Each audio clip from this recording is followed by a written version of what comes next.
Welcome back to another episode of the Get Back Coach, presented by Apollo Media. Today, we have ACC Day, and joining us from the It Just Means Less account, we have Micah here. Micah, tell everybody kind of about yourself to kick things off. And how long have you had the It Just Means Less account?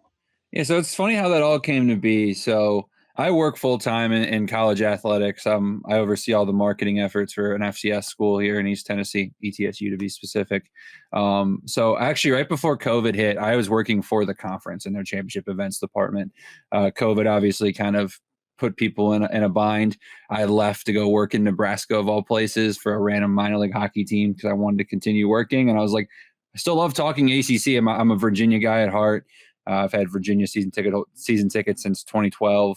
We can go on forever too with all that. So started the account just kind of for fun, just so I could continue to tweet it. And then probably over the last year or two, it's really kind of gained some steam. Our big claim to fame is we're probably the only ACC account to really invest in baseball as well. So that was kind of our big blow up there. Was we were the claim to fame with that, I guess. So I've had since February, that fall of 2020 was the first year we kind of did a little bit with it. Yeah. All right. No, great. And listen, I've followed the account for a little bit, and you guys are tweeting some pretty good stuff, good content there. So everyone listening, please check it out if you are on Twitter /X/BirdApp. It Just Means Less, the ACC. Great, absolutely great account to follow. But today we're going to have our sneak preview of the ACC. And again, if you've been listening throughout the summer, we're going to spend a little bit of time on each team, just kind of get a feel for what you can expect from them this year. And we're going to kick it off with Boston College in 2023, 7-6, beat SMU in the Fenway Bowl. Jeff Hafley leaves to become defensive coordinator of the Packers. Micah, what can we expect from the Eagles this year? I mean, I think the biggest thing from Boston College's standpoint is having a little bit more balance on offense. You know, Castellanos last year was, Thomas Castellanos, the quarterback, was more of a rushing threat. I know there's been a lot of talks with people I've talked to at BC that they're really trying to develop his ability to be a passer as well. A lot of teams could kind of just sell out on the run with him. So, they picked up a really big piece in the transfer portal with the tight end from North Carolina who has the most touchdowns in UNC program history, in Kamari Morales. So that's a big pickup for them. Am I back now? We got you. Yeah. I have a hotspot from work that sometimes kicks to my home Wi-Fi. My home Wi-Fi is brutal. So I think that's what just happened there. I think.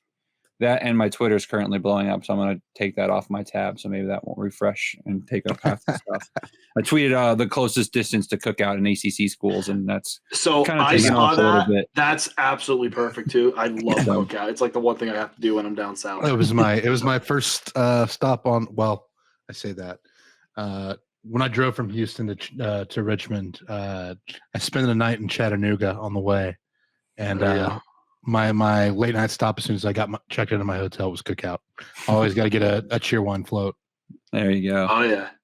But anyways, so back to BC, back to Boston College. Well, the one program that doesn't want to have a Cookout really that close to it. Yeah, right. One of like four, but the defense is going to be the biggest thing for them this year. If they can kind of take a step forward, they were very inconsistent last year. They've kind of reloaded the secondary with the transfer portal. Obviously, it's going to be interesting to see what Bill O'Brien kind of brings. I think. It sounds like Boston College fans are happy with what happened. Obviously losing Hafley, he wasn't going to get fired, but a lot of fans were kind of starting to question whether he was the guy.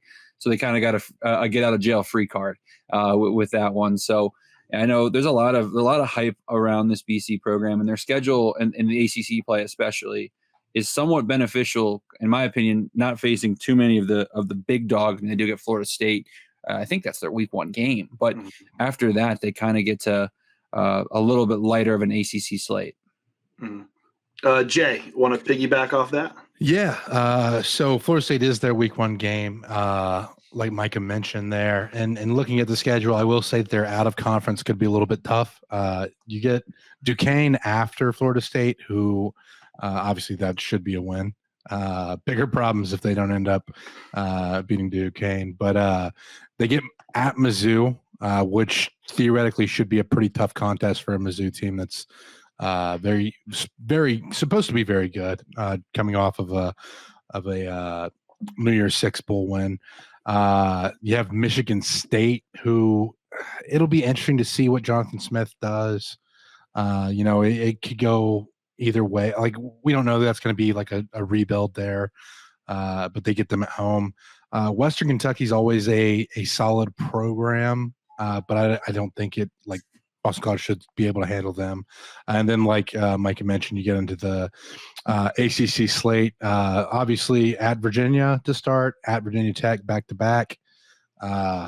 Should be good games for both of those.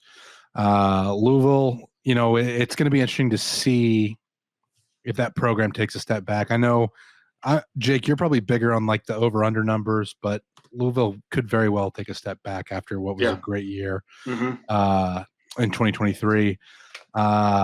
They get one of the new schools in SMU. I'm interested to see that one. Obviously, it's a rematch from the Fenway Bowl, but they'll be going to Dallas this time. I think this is the living in Houston and just being surrounded by people who do not like Bill O'Brien.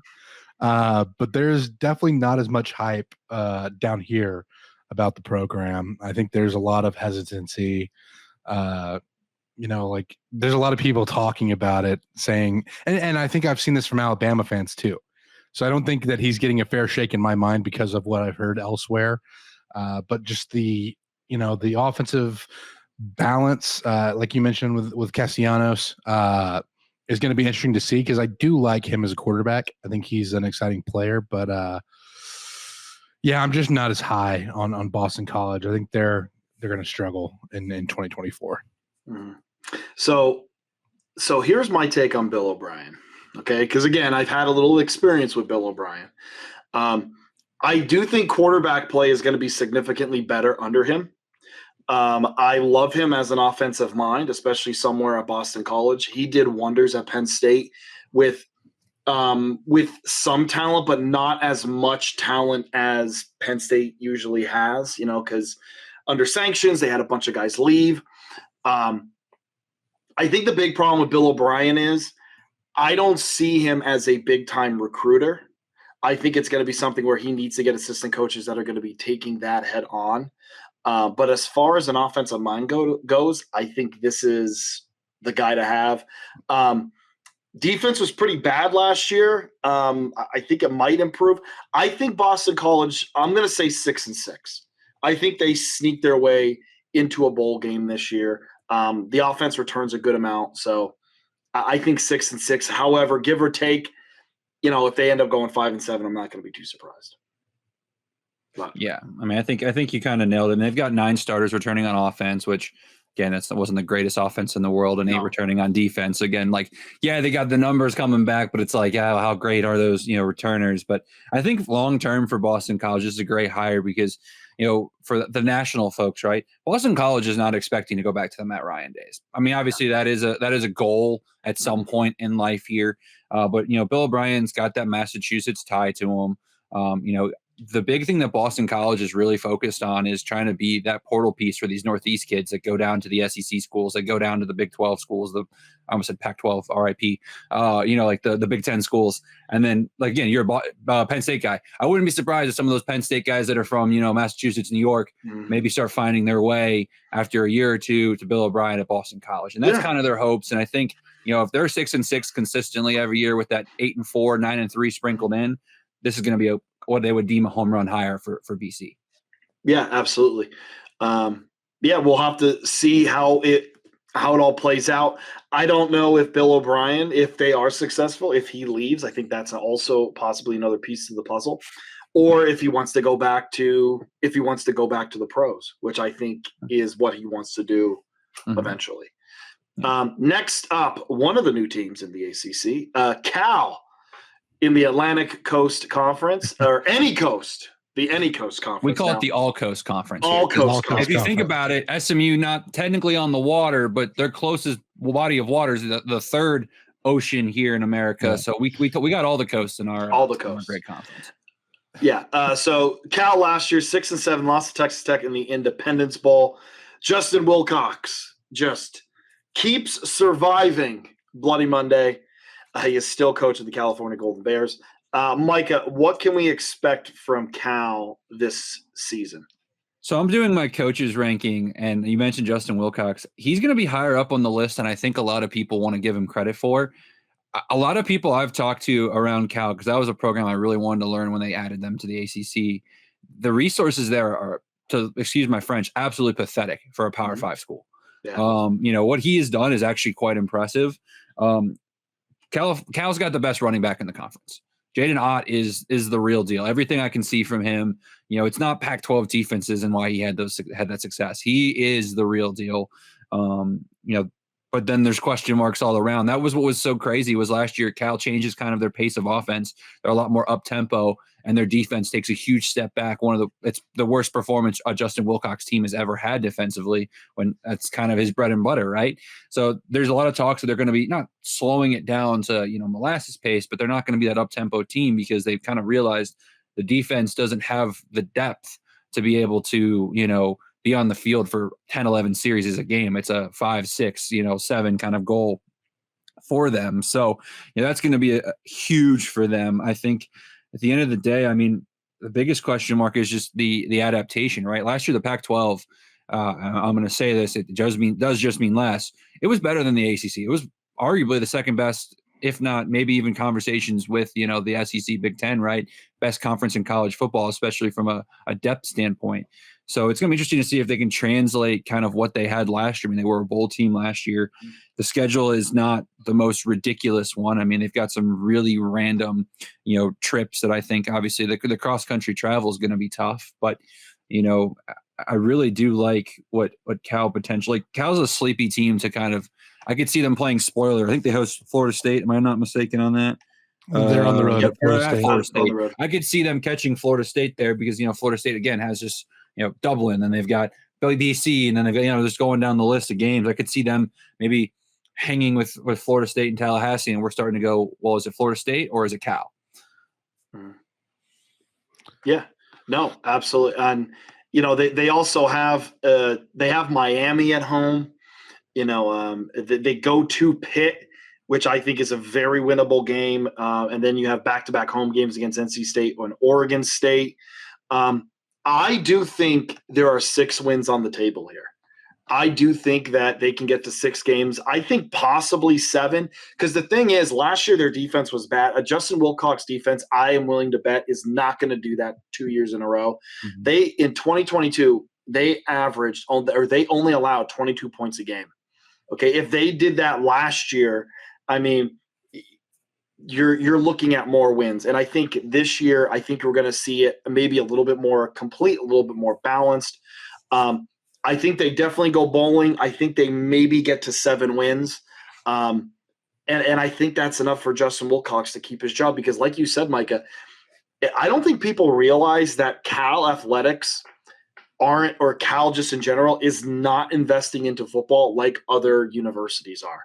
So he is actually taking lemons and turning it into lemonade, so to speak.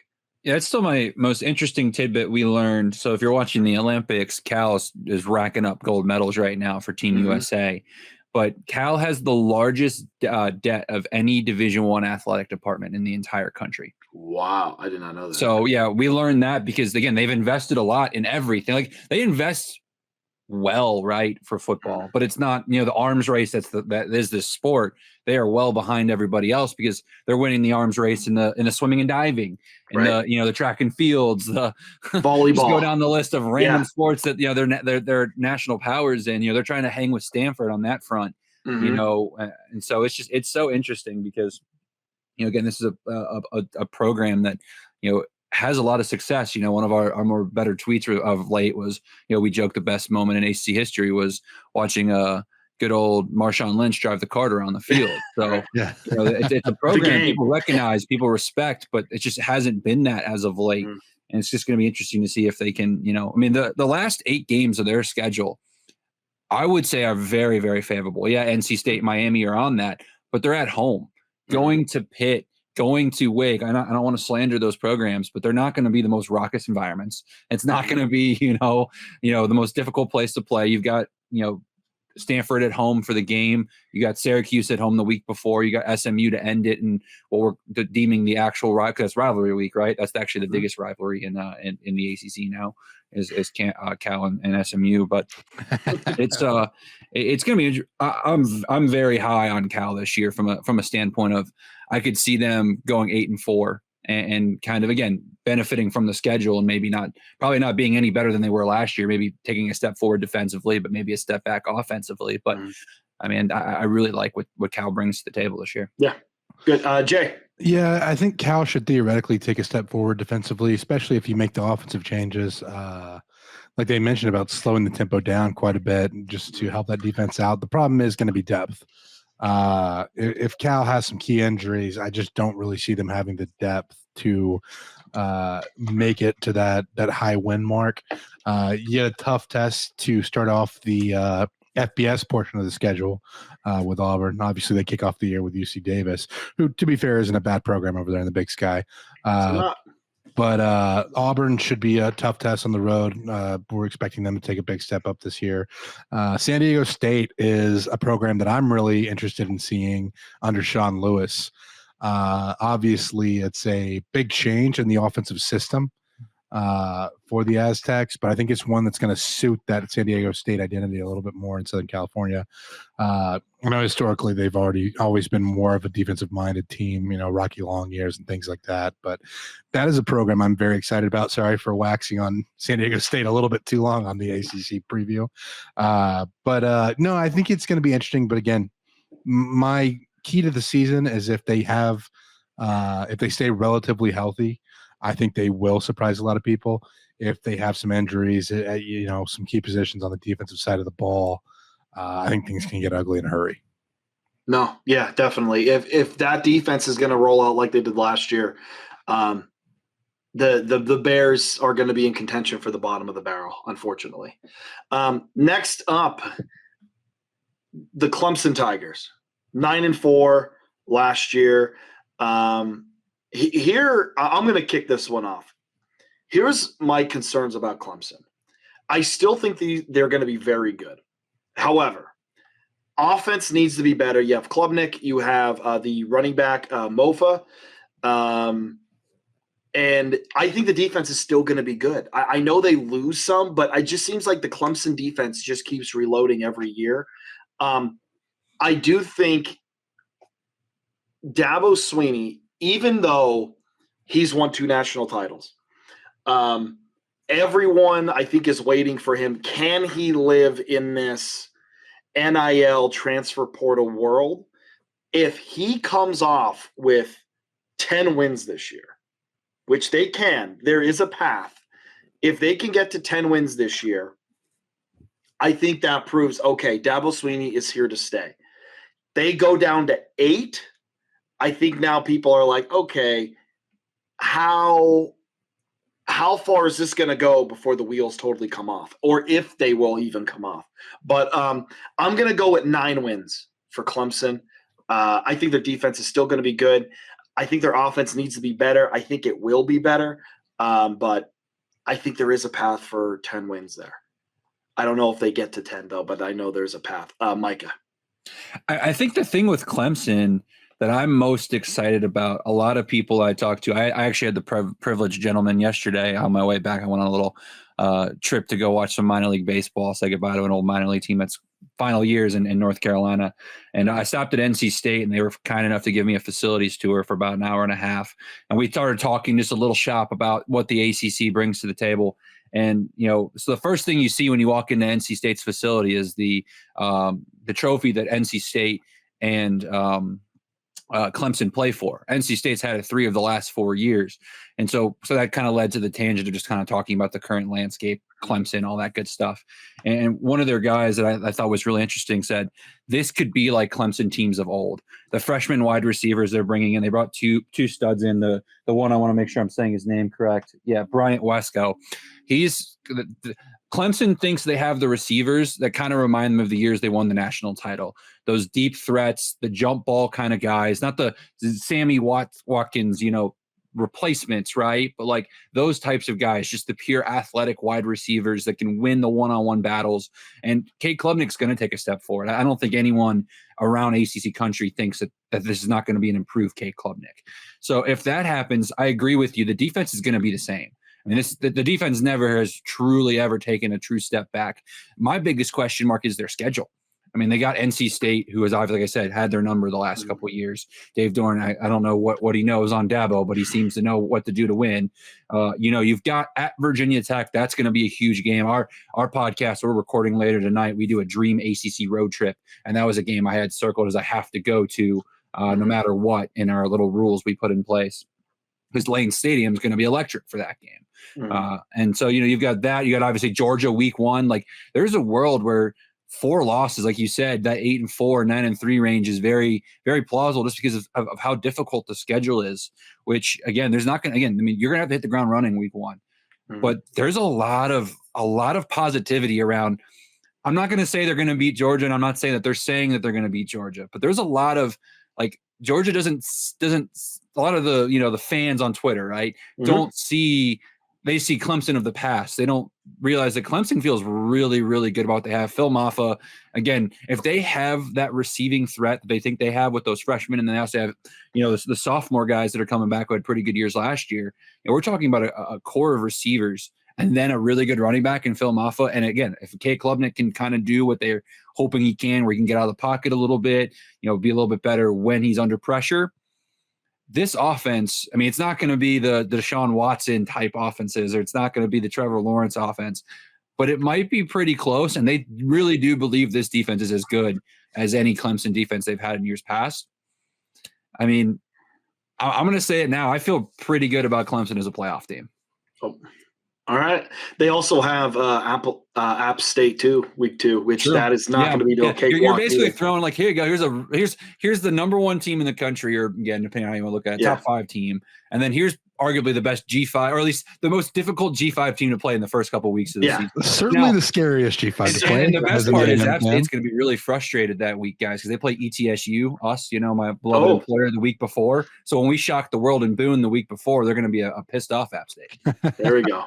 How far is the drive from was it Johnson City to Boone? It's an hour and 15. I go over to App. I always joke that if I want to go watch an FBS football game, App's actually the closest to me, not Tennessee, not anyone else. I just hop over. I go up and down a mountain. It's not the most smooth drive in the world, but it's a nice drive, and Boone's obviously a good time. How is the Rock? Is it fun? It frustrates me because the Sun Belt atmospheres sometimes are better than some of these AC atmospheres. They really are. Really, I love the Rock. I love Paulson Stadium down at Georgia Southern. Brooks Stadium at Coastal can be rocking when they're relevant and playing an opponent that people recognize.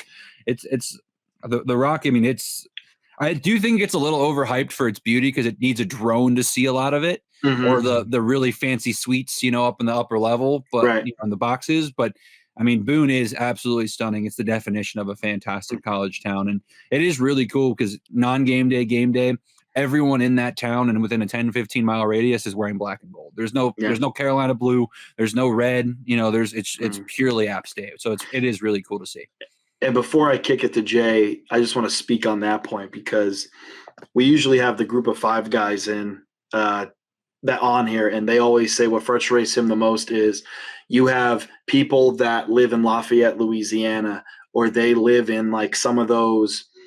I mean, they mentioned it in Murfreesboro for Middle Tennessee State. Yeah, it's brutal. It's brutal. And they're all Tennessee fans, or like they're in Lafayette. They're going to the LSU game, and they're like, "Yo, you have a team right in town. Go to that team."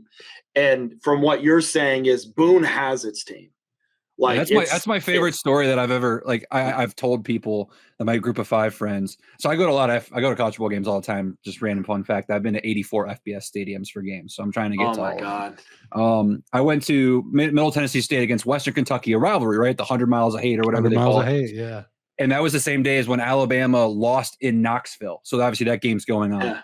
There were more people in the club lounge end zone on the field facing the opposite direction of the game, watching the TV of Alabama, Tennessee. By the way, this is the second quarter of that Alabama, Tennessee. It wasn't like the fourth quarter final play. I would have understood that instead of watching a rivalry game that they paid to get into right in front of them. I'd never been more frustrated in my life because I'm more of a neutral college football fan, and I was more invested in the 100 miles of hate than I was, Alabama, Tennessee. But there were folks wearing all MTSU gear, watching the Vols and the Tide, and not the Hilltoppers and the Blue Raiders. So yeah, I definitely feel for the Group of Five guys because I think Group of Five football is one of the best things about this sport, and it stinks that sometimes even in their own backyards, people don't support them. Ah, that's frustrating. Jay, Clemson. Yeah, I was going to say, we're getting getting a Group of Five program. No, I'm just kidding. a measure of revenge by talking about the Group of Five schools in the midst of this. I mean, as much time as we spent on San Diego State and then now this with App State. But yeah, it's a tough schedule. Obviously, Georgia into Appalachian State, into NC State, but they don't have any of the West Coast road trips here. Like, they're not going to have to worry about that travel, which I'm going to be interested to see how some of the ACC teams do handle that. Clemson's not one that will have to worry about it. South Carolina at the end of the year is always an interesting one just because it's a rivalry game. I say always an interesting one. It has been the past 2 years because Clemson has been down and South Carolina's found a little bit of attraction, but I don't think that's going to carry over this year. I actually really like Micah's summary that Clemson could be a playoff team this year, especially hearing what he said about those receivers. Obviously, I'm not as plugged into the program, but if they do get some good receivers in, some guys like, T. Higgins and Justin Ross and those guys back in the day, this could be a very scary Clemson offense. And it makes me really excited for that Clemson-Florida State game on October 5th in Tallahassee, because I think that not only could that determine a playoff spot, but it could be a very good indicator of who's going to or how strong this Clemson team is. Mm-hmm. No, absolutely. And now we will move on to Duke. Duke last year 8-5, which is fantastic by Duke standards. They lose Mike Elko to Jay Arnold's alma mater, the Texas A&M Ags. They hire Manny Diaz, who was Penn State's defensive coordinator the last 2 years, did really good stuff at Penn State. Malik Murphy is in to transfer at quarterback. Duke loses all but 3 starters on a very stout defense that kept them in games. They lose Riley Leonard to Notre Dame. Man, I'm sorry, guys, and I feel for Manny Diaz because I think Manny Diaz definitely has his work cut out for him. No bowl game. This is a 4-8 team. I think if they go 5-7, I'd be a little surprised if they went 5-7. I don't see them making a bowl game. Manny Diaz has his work cut out for him at Duke, I think. Micah. I think what's brutal for Duke is if you look at their schedule, that back half is awful. Like, sorry, I want to say awful for them. Like, yeah. It's backloaded with Florida State, SMU, Miami, Virginia Tech, NC State, at Georgia Tech, a team that I feel pretty good about as well, taking another step forward under Brent Key. So it's just – this is a program, right? You nailed it. They have 3 defensive returners back. They only have 5 offensive returners back. I've heard a lot of great things about what they're expecting to get from Malik Murphy. They like what they have with Jaquez Moore at running back. But, at the end of the day, they're going to be doing a lot of growing pains. I mean, this is a team that realistically I could see starting 4-0, and we're all like, wow, like look at what Manny Diaz is doing with Elon. I mean, at Northwestern, we don't know a lot about. I'm not going to pretend like I've deep dive what Northwestern looks like this year, but I know from what people I've talked to around Duke, they think they match up pretty well with them still. So Northwestern week 2, and then obviously Middle Tennessee State in good old Murfreesboro of all places, and then UConn. Like that's 4 very winnable games for Duke, right, to start the year. And then it's like, oh yeah, by the way, here's rival North Carolina, here's at Georgia Tech, and then here's 6 of the preseason top 7-8 teams in the conference. Go have fun. So like it's one of those things where I could see this being one of like the end of the season doesn't tell the full story, because you see a 4-8, a 5-7, and you're like, wow, this team collapsed down the stretch. And I would argue that they just really didn't play obviously all that great of teams to start, but It's going to be, I mean, I kind of agree with you though. I think it's hard. Like, obviously my ACC bias wants me to have every team 6-6 and just, cause if any conference is going to have a 6-6 across the board, it's going to be the ACC. But I just don't necessarily see anything. And I don't even think I'll predict 4-0 in the non-con. It's a very doable 4-0. So again, I just think, with what they're replacing, again, they are high on Malik Murphy. And I think one thing that's been really nice to see, I couldn't get into Duke Stadium yesterday because they've started that renovation. I don't know if you guys saw, they're putting in a new fan experience in the end zone. They're really investing in football there, and all sports, really, not just football. We saw it in baseball this past year too, but they're really starting to invest in things that aren't just basketball there at Duke, which is really, really promising for what Manny Diaz has coming down the pipeline in the future. But year one, yeah, probably, especially considering how great last year was for that program, it's going to be hard to see it again this year. You want them everyone's 6-6 like those old ACC Coastal days, where they're just all battling it out. You can take the Coastal out of the ACC, but you can't take the ACC out of the Coastal. Yeah, and no, that Northwestern game, Northwestern has a decent amount of pieces back. They were kind of lucky last year with some of their turnover ratio, but winnable game, yes, but that's still going to be pretty tough, and they got to play it on the lake too. Hey, Duke's used to playing in pretty small, empty stadiums. So, I mean, I'm just saying they go to Miami every other year. So, oh, I love that. There it is. Jay, Duke. Yeah, I'm excited to see that Northwestern game with. I think it's Martin Stadium is the lacrosse and soccer field that they're playing games in lieu of Ryan Field's construction.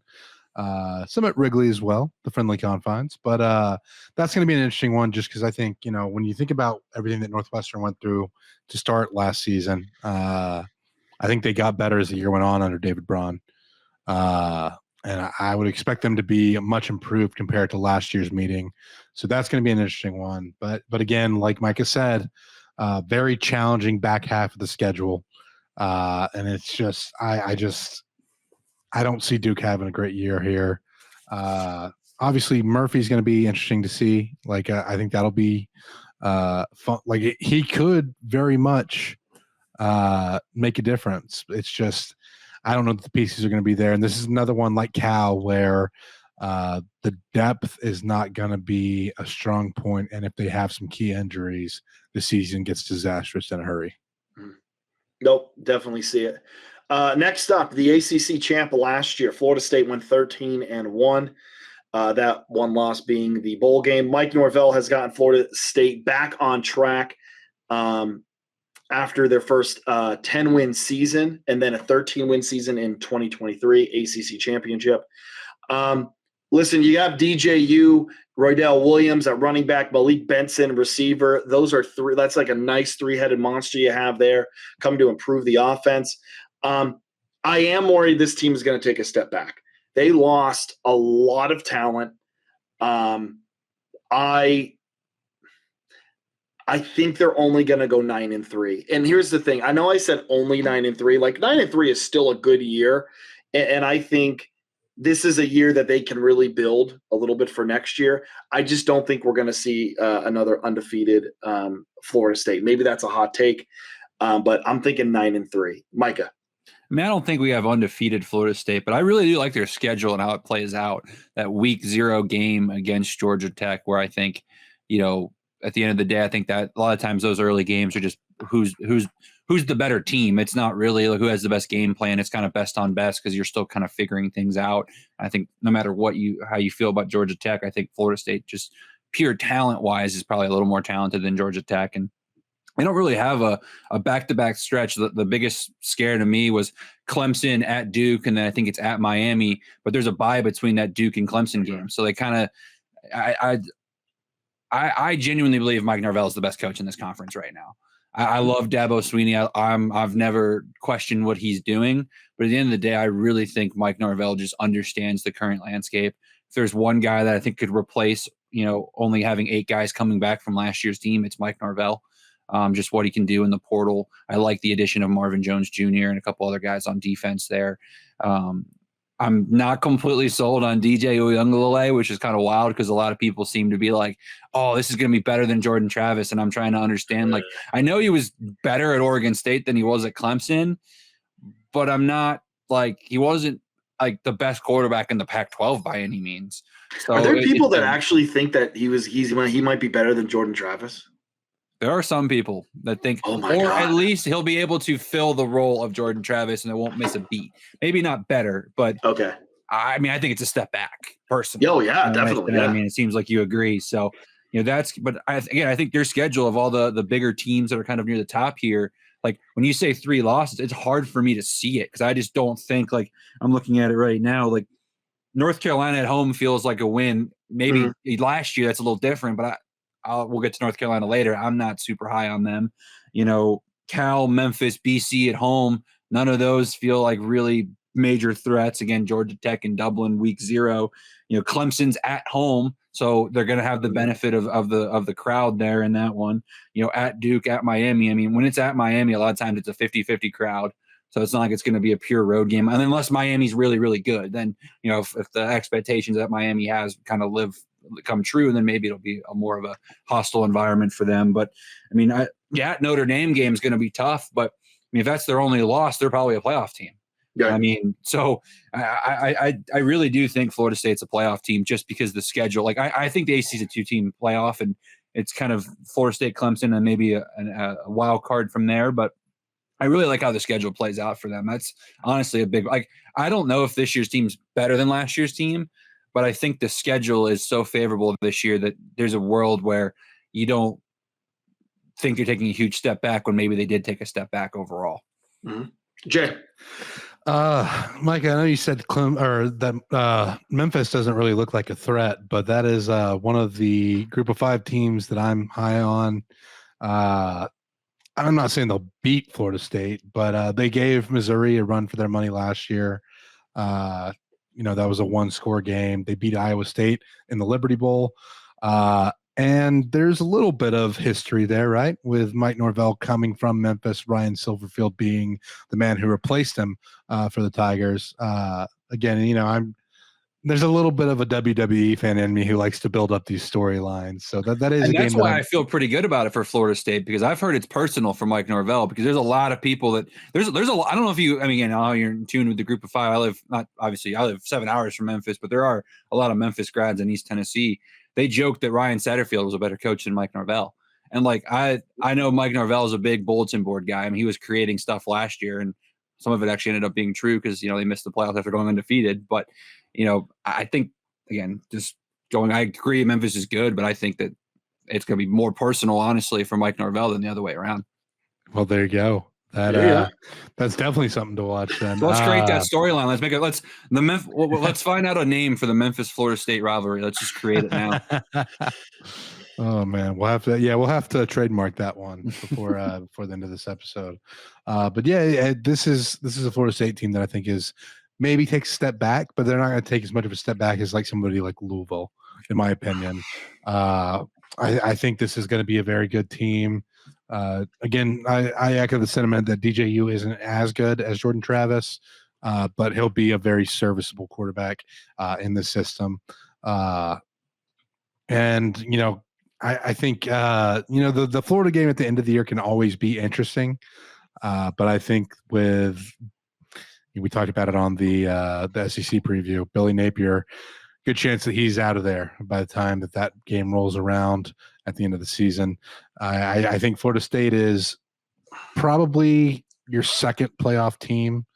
I think Clemson is going to be your clear number 1 in the conference, but Florida State's going to be right there behind them. Yeah. Nope, definitely. I think we're all pretty much on the same page. Listen, this is still going to be a very good football team.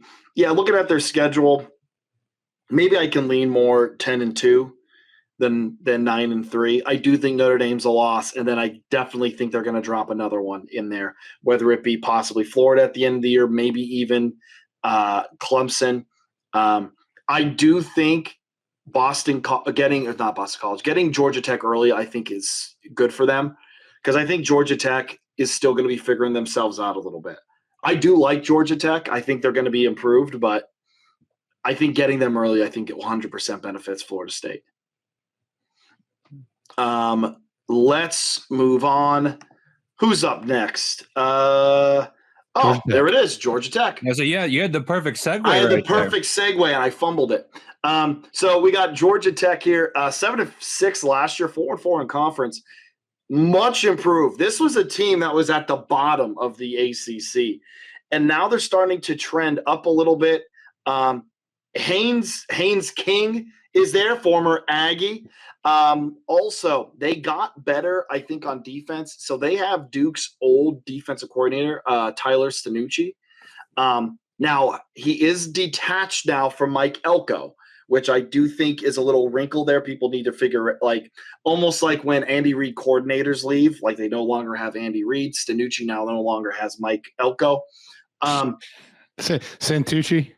Is it, what did I say? Stanucci? Stanucci? Who's Stanucci? Is Stanucci a person? I have no idea. Is he a quarterback? I think Stanucci might be a quarterback in the NFL for somebody. Anyway.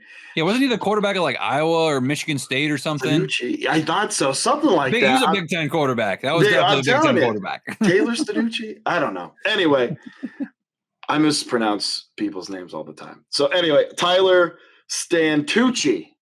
Is that better, Jay? Santucci, yeah. Stantucci. Okay, he better DC. However, here's the problem with Georgia Tech. This is a tough schedule. Okay, you got Florida State, Notre Dame, a much improved Virginia Tech team that I can't wait to talk about. Miami's supposed to be good, and you end the year at Georgia. That is a tough schedule. That's 5 games that are going to be really hard to win. I think Georgia Tech is going to look better on the field. I don't necessarily think the wins are going to look as good. Or they're not going to look as good on paper. But I don't know. I think this program's definitely trending upward, and I would not let a 6-6 season deter me from that, because I think the Yellow Jackets – there's new life, I think, in the Yellow Jackets right now. Micah, are you thinking something similar, or what are you thinking about Georgia Tech? It's so funny because I was the mayor of Georgia Tech for baseball season. Well, we don't have time for that story, but I am beloved in Atlanta, Georgia, just for what I did for the amount of hype I put around their baseball team. But I talked to a lot of the staff over there at Georgia Tech about football recently. And like you said, the energy is 100% there. They have the high. They actually just tweeted that out today. The largest annual fund donations in a single campaign ever in program history for athletics in general, but obviously a lot of that always ties to football. Right. They had their fan fest on Saturday, and it was the largest crowd they've had in years for something like that. There's a lot of energy around this program. But one thing that kind of resonated that you nailed with the schedule is we kind of were in agreement that it feels like they have to be 6-1, and by that 6th win being North Carolina, which, by the way, is personal for Georgia Tech people, with Jeff Collins now being the DC at UNC. Mm-hmm. And I don't know if you know, but Georgia Tech fans can't stand their former head coach, Jeff Collins. I've gotten that energy. It is unbelievable how much they hate him. Yes. It is actually kind of crazy. But so there's that if they're 5-2, or like, basically, I think the best thing one of them said was, if we're 4-3 at that point, we are probably not preparing for a bowl, just because of how tough that back half of the schedule is with NC State, with Miami, with going to Blacksburg for the Tecmo Bowl, and then Georgia and whatnot. So this offense between, obviously you nailed Haynes King, but I really do like Jamal Haynes at running back. The defense doesn't bring a lot back, but I do think that's almost a good thing because of how rough they were last year. I do like the Santucci hire. But again, like it's you said Louisville might take a step back. I mean, I think they will take a step back a little bit. More so, I think actually Louisville might be better this year, but their schedule is more difficult, honestly, is how I see Louisville. But like, that game at Louisville is going to be a huge one for them, because if they lose that game, I don't think any of us are picking them to win in Dublin week 0, excuse me. No. So that's 2 losses right there. And you've still got at Syracuse, who I do think is going to be an improved team. I really like what Syracuse has. Again, you got Duke, Carolina, Notre Dame, in there too. Like, I mean, I agree. 6-6 would be a great year. I always feel bad for Georgia Tech because they have arguably the toughest schedule in college football. And the crazy part was they finally got rid of Clemson. They used to have to play Clemson every year as their crossover in the Atlantic Coastal kind of tie-in. So they got rid of that, and somehow, oh yeah, here's Notre Dame, here's Florida State, here's a much improved NC State team. Here's just like it's. I really do feel for their fans because sometimes it feels like this year where's the Virginias at, where's the Cals at, where's the Stanfords at? They don't get any of those guys, so their schedule is not going to do them any favors. No, Jay. Yeah, at least they're not wearing Russell anymore. I guess is the good thing for Georgia Tech. But no, again, I think they should take a step forward from a talent perspective, and the energy feels great around the program. All the things that you guys have already said. It's just such a tough schedule. I think they're going to surprise some people, though. I do think there's at least one upset in there. Whether that's Notre Dame, whether that's Florida State and Dublin. I mean, stranger things have happened overseas, right? Especially with, when the credit card reader goes out and all the beer ends up being free or whatever happened for the Nebraska Northwestern game in Dublin. Who knows what might happen. But, I think Haynes King, obviously, his career has gotten better since he got out from under the thumb of Jimbo. I think he improved as the season went on last year at Georgia Tech. I think it's a case of, coaches adapting to their players a little bit better. And it feels like this Georgia Tech team, since Jeff Collins has left and since Brent Key has taken over, has felt like a team that adapts to its personnel more. And when you have that and you have some buy-in and energy, obviously you mentioned the donations, I think this is a team that can take a step forward. And I know you guys are saying the schedule is not great, and I agree with that, but I just think they're going to find a way to get to 7-8 wins. I don't know how. Ooh. I think they just find a way this year. I like it. I haven't done the math on it, and I don't feel confident in that. But I will say this: if they get to 8 wins, Brent Key better be coach of the year in the ACC. Yeah. I mean, that's just plain and simple. I mean, that would be, because again, when you're talking about, that means they had to have won Miami and Virginia Tech both, or you got a Notre Dame game somewhere in there. Or you got the one thing I want more than anything in the world is Georgia Tech to somehow shock Georgia this year. That would be just the greatest thing of all. And then Georgia goes on to win the national title after going 11-1, and that's their wake up call. But can you give us, long story short, why you are beloved in Atlanta, Georgia? So it was really funny because our baseball show, we teamed up with a site called College Baseball Central. So it's like the second or third largest, depending on who you talk to, site for college baseball information. So we did a weekly live show. And in the beginning of the year, I was crapping on Georgia Tech. I was like, they're the most overrated team in college baseball. They're really not that good. They're just getting lucky. I was crapping on that program. And then all of a sudden, my entire opinion of them changed. I don't even remember what happened. So then it became a running joke. I still had to pick against them every single weekend. But that was the joke was I'd be like, oh, I think Georgia Tech has the advantage today, but they're not good enough to win. So then it just became kind of a running joke. Well, the last 2 weeks of the season, they were a bubble team. And I spent the last week during conference tournament, every day I tweeted at the NCAA committee chairman and 2 other people, a reason why Georgia Tech should be in the NCAA tournament. So if you look behind me, I have all my baseball hats. I went to every ACC ballpark, by the way, for a game this year. That was my claim to fame. And so Georgia Tech sent me 3 hats, 2 shirts, a BP top. Everything you can imagine. I went to their regional against Georgia. That was kind of the deal. If they got in, I would follow them wherever they went. So it was really cool because that whole staff kind of welcomed me in and kind of made me a part of the Georgia Tech family. So it was definitely cool, but obviously, there's a lot of correlation, right? The SID for baseball still does football stuff. Their videographer does all the football stuff, just like he does all the baseball stuff. So, it's been fun. I've kind of been told if I come there for a football game this year, not that I get the red carpet experience, but if I want to spend a little time on the sidelines, they're not going to tell me no. So we might have to do that. Maybe when Georgia Tech's going for that 8th win, maybe I'll have to be there for that.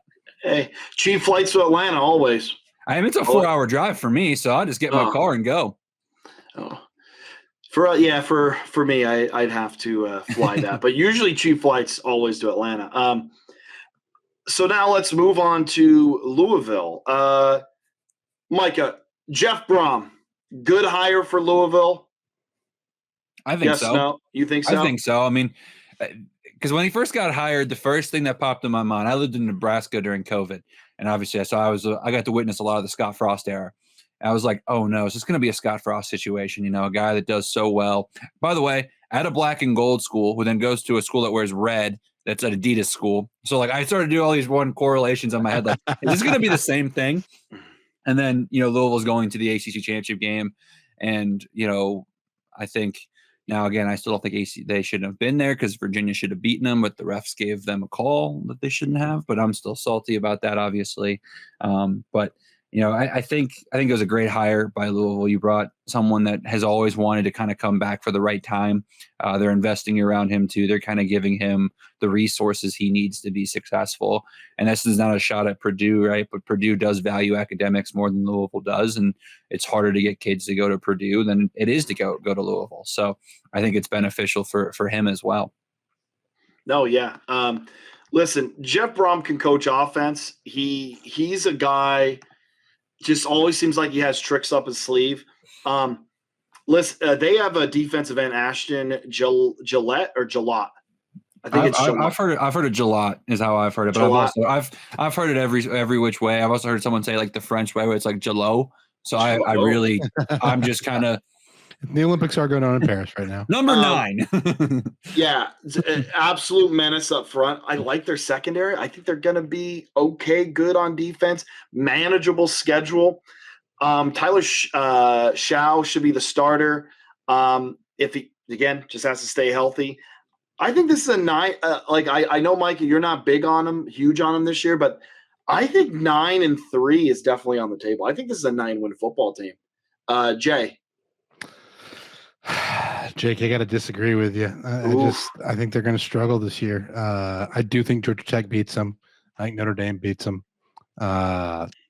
It's a tough schedule, and they weren't able to beat Kentucky last year with hopes for higher postseason accolades on the line.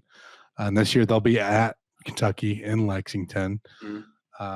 Which, I mean, Kentucky is what Kentucky is as a program. I think we all, know that. The Iowa of the SEC.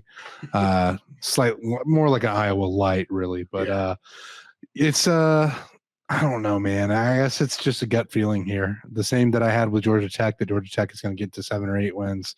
I feel like Louisville's going to be like a 7-6 win team. Okay.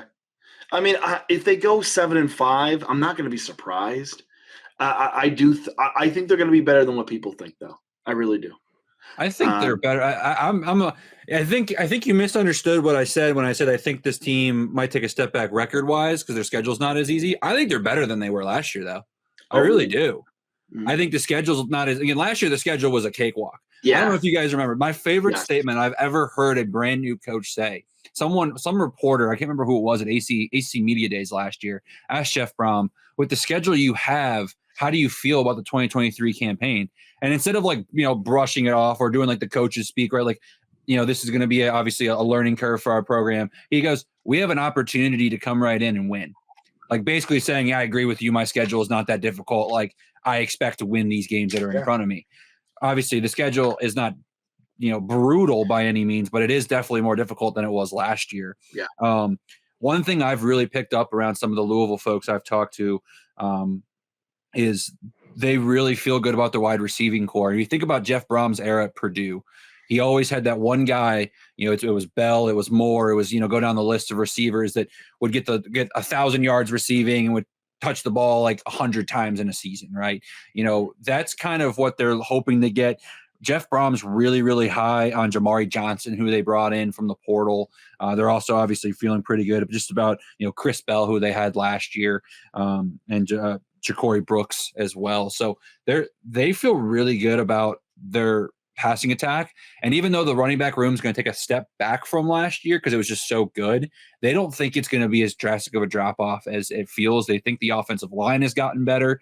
And I kind of agree the defense is going to be – it's not going to be any like it's not going to take a step back in my opinion. I don't know if it'll be better than it was last year, but it's going to be good.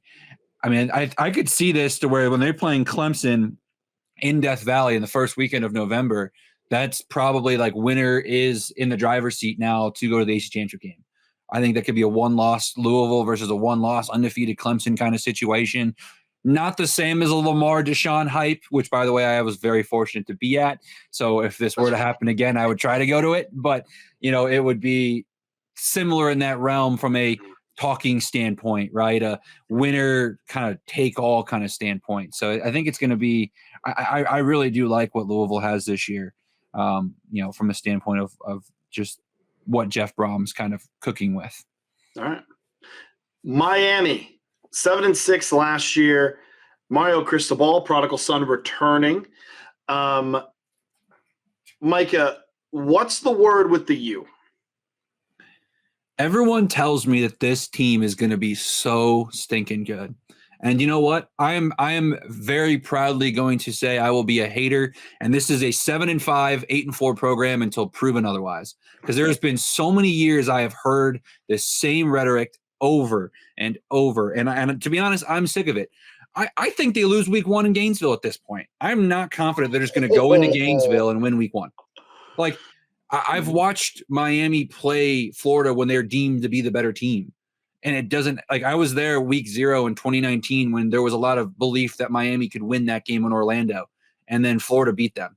And it's just, again, I think that Florida team was better. But again, this is what we're talking about. Gainesville, week 1. It's going to be rocking at the Swamp. I mean, I think that there's just a world where, I think Virginia Tech might be better than Miami. I kind of agree with you when we get to Virginia Tech. Like, as a Virginia fan, it makes my stomach sick, but I really do think the Hokies are going to be good this year. You got Louisville on the road. I think going to Cal is going to be really intriguing because Miami is the type of program that likes to sleepwalk in those situations, and you're going halfway across the country. At Georgia Tech, a team that has had Miami's number in the years past. I mean, obviously last year just took a kneel down to win that game, but Georgia Tech won that game. So there's just so many things on this schedule where I'm like, that could be a loss. Again, right now I'm not saying they're going to beat Florida State at home. So, I mean, I see 2 or 3 pretty confident underdog situations for them. And no offense to Mario Cristobal, he can recruit all he wants. I have yet to see game manager Mario Cristobal make me think that this team in a close game is going to get over the hump. That being said, the buzz around them, right? They love Xavier Restrepo at receiver. There's a lot of hype around Cam Ward. I'm curious how it translates over into the ACC. The Pac-12 was known for, not necessarily having bad defenses, right? But numbers were easier to put up than necessarily the ACC is known for.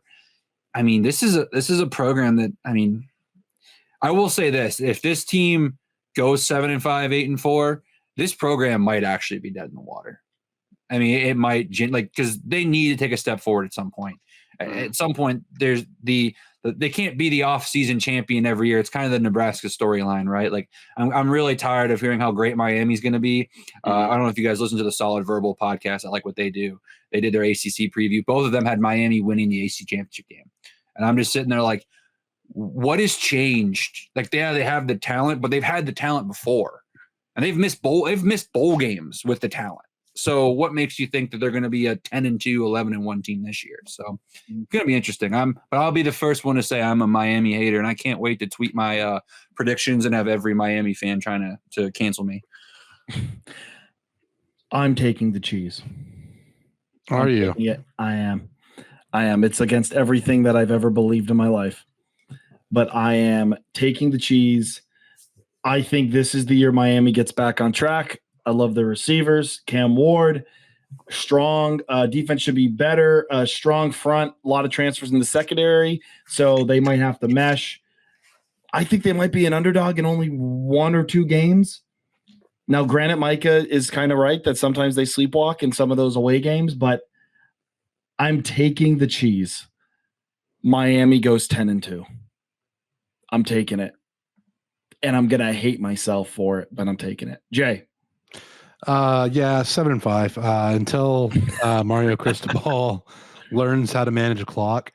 That's the thing about the Georgia Tech game last year is he did the same thing at Oregon. Like, it's not the first time he's done that. It's not the first time he's made that mistake. And I don't have faith in Mario Cristobal's ability to manage games when they are close. And I think that's symptomatic of why the talent doesn't perform up to the level that it needs to. It's just I think it's a problem with Miami that they've had for a while now. It's just they've always been able to recruit at a high level. Recruiting's never been the problem in Coral Gables, I guess. It's just the ability to really put together a cohesive team, and I haven't seen anything from Mario Cristobal that makes me think that he's going to be the one to make this a cohesive unit at Florida. They have a lot of players I like. Restrepo that was mentioned, Cam Ward obviously did some great things. But it's just there seems something deeply broken in Miami. And I'm not just talking, never mind. But anyways, it seems like a program that just isn't going to be able to get over that hump. So 7-5, 8-4, that's the way I see the season going. And it's fair or not, I know I poked at Miami, but it's true. If they struggle, if they lose to Florida week 1, expect an empty Hard Rock the following week. They are the most fair weather fans in college football. Yep. I don't mean to take shots at Miami. I lived in South Florida when I first graduated college. I used to go over there all the time because that was the way to get my ACC fix. I lived in Fort Myers, so it was the closest program that, or USF. So obviously I chose Miami because tickets were the same price as USF games. And the atmosphere was the exact same. I mean, just being honest, they're the type of program when they're good that, like, Hard Rock is one of the toughest places to play in college football when they are good because of how it's built, how many seats it holds. But the problem is that's once every 5 years, it seems like, as of late. And if they lose that week 1 game in Gainesville, I'm telling you, this fan base is going to quit so fast. And this is a program. I mean, when you walk Coral Gables campus, you can tell there's I got to watch a little bit of spring practice in my watch. I mean, I kind of was just watching it from the baseball field, but everyone that was watching with me kept talking about the pressure that they this program needs to take that step. It needs to take that step. And if they lose week 1, I mean, after the season's over by any means, but I think there's a better chance if they lose week 1 that they spiral out of control and miss a bowl game than they go on to make it to the ACC championship game. No. So, I mean, I think they have a really high ceiling, but a really, really, really low floor for a program of that caliber. And we've talked about this before. That I know the stadium doesn't do the students any favors, but like you got to get people in there. Like for how little is there, it is embarrassing because this is people talk about them. They're talk about them as a borderline blue blood school because they've won the national titles. The problem is when they're not winning national titles, they are as average can be. But yeah, Jay. I think the way to get people in there is you just tell people that it's a Copa America final, and then you can pack that stadium out. Yeah. It's I don't know. And like, listen, I like the Dolphins, and like I say the same thing. Like the Dolphins fans in the North are way more diehard than the Dolphins fans down there. Like, granted, there are like hardcore Dolphins fans that live down there. I'm not trying. There's a bunch of those super fans and everything like that, but like. I feel like the casual Dolphins fan down there, they don't care. And I think it's the same thing with Miami. Miami might have like you said, they might have the most fair weather fans in college football as far as those top programs go. And it's crazy because like you go to like Miami, one of my best friends is a diehard Miami fan, lives in North Carolina. He goes to every Miami event. And there's a core of about 100 to 200 guys that go to every Miami at UNC, Miami at NC State, Miami at Duke, Miami at Virginia Tech, like anything within a 3-4 hour radius. They go down to to Hard Rock once a year. And that group, that core of 300 is fantastic. The problem is the numbers aren't there. It's kind of what Art Wake fans can't stand me because I always mention how like they're not the greatest fan base in the world, but they are the core. But that's the smallest school in the Power 5. So like you're just not going to have when you're at full capacity, it's 30,000 people. I've seen that at Group of 5 games. No shot at Wake. It's just the facts. Yeah. So Miami is just. I have after last year, because I was kind of high on him going into last year. I kind of thought that Mario could kind of right the ship a little bit, and this would be a 8-4, 9-3 pesky, contender for the ACC championship type team. When they went 6-6 and then were an embarrassment in the bowl game, I was like, I'm done. The whole kneeling, like failing to kneel down against Georgia Tech. I mean, I was done. I was like, this is just not. This is not. I'm done believing in them. I hope I'm wrong. I mean, there is nothing better. As someone, if you see our account, I am constantly fighting Big 12 fans and everyone else about everyone rating the ACC. There is nothing better for the ACC than Miami being good again. Yeah. So there's nothing that I want more than for the U to come back. But until they do it, I can't believe it. Yep. Here's a school that I don't know if I truly have a pulse on too much, but I do have a question for you, Micah. What's the perception of Mac Brown at North Carolina? It is so funny because so many people think he's going to retire. He keeps saying he's going to retire when he's ready. I mean, I think this year is going to kind of seal his fate because I'm personally not super high on the Tar Heels. There are some people that are, though, that think they can kind of return to, when they were the top 2 team in the Coastal kind of thing back when that was still, Atlantic Coastal split. But the feel around Mac is that, minus Dave Doran, there's a lot of people that still think he's better than Dave Clawson, which I kind of disagree with currently. But again, I can hear both sides of the argument. They feel good about, what he brings. I think again, like I said, the one game that is circled for me for North Carolina is that Duke game. It's in Durham. It's normally a pretty good 50-50 split, regardless of where it is, especially when it's at Wallace Wade. And that's, I think, in late September, right? Yeah, it's the last weekend of September. So, like, if North Carolina rolls into that game, let's say 4-0, because they have, the Minnesota game and everything too, or 3-1, let's say. If they lose that Duke game, there's going to be a lot of question marks because that's Manny Diaz's year one. Again, fair or not, like I don't know if you guys saw, Mac Brown at Media Days talking about how, he texted Mike Elko, like, you said that, you were going to outlast me and like, look, you're not even there anymore. And here I am still coaching. So you can tell Mac's still fired up about, being around it. But I mean, I think there's also a lot of people getting really, really antsy because there has been an investment in football at North Carolina.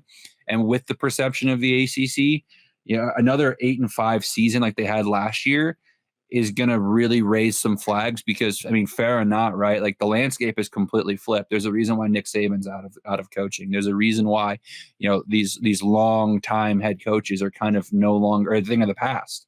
So is Mac Brown the next victim kind of that where, I think North Carolina, fair or not, is a type of program that, goes and grabs a young G5 coach that, just has like, I mean, it's too early, but like Scotty Walden at UTEP, if he has a good year or two there, I could see him being a perfect fit for UNC if they want to take a risk because UNC is the fun brand of Carolina. Like Dave Doran's the gritty guy, Duke's the academic prowess guy, and like, kind of just the good but not great program.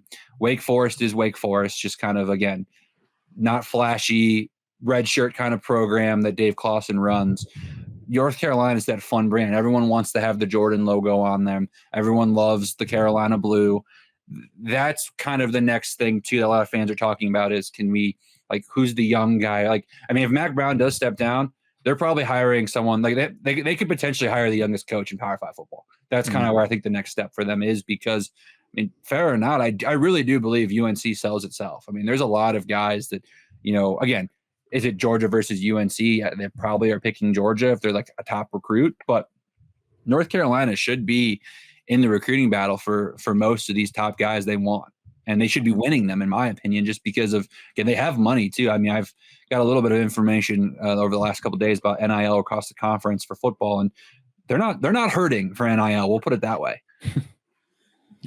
Jay. Yeah, I mean, kind of getting off topic, not really on the schedule as much, but I do think that after Mac Brown retires, like, you bring in a high energy offensive mind.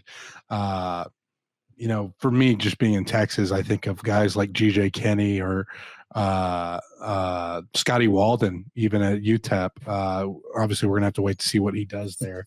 But that's the kind of guy that I think North Carolina will go after yet. Not saying that they would go after either of those guys, just saying that's the kind of coach that I really see North Carolina pursuing. With this year, it just kind of feels like it's going to be an up and down year. I feel like it's just they're going to struggle to be consistent.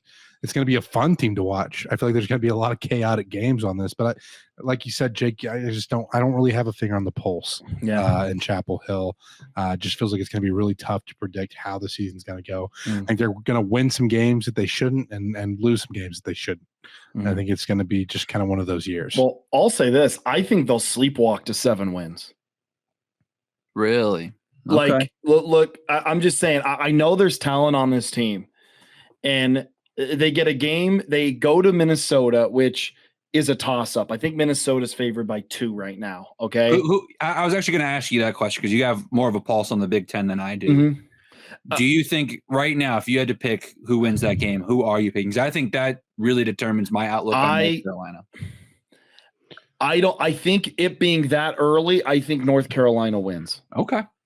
That makes me feel better than later about in the season. how the season I think later goes. in the season. So, but the thing is, Minnesota has I forget who we were talking about in the beginning of the pod.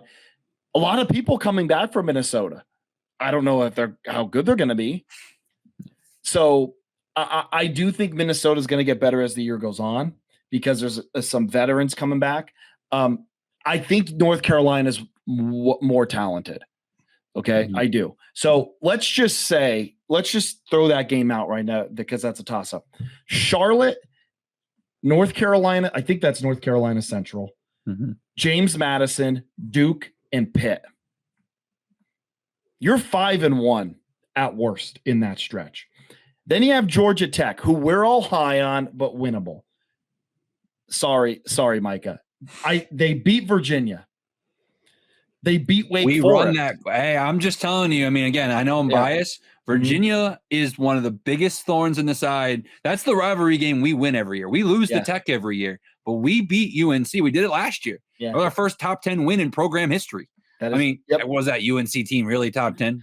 No.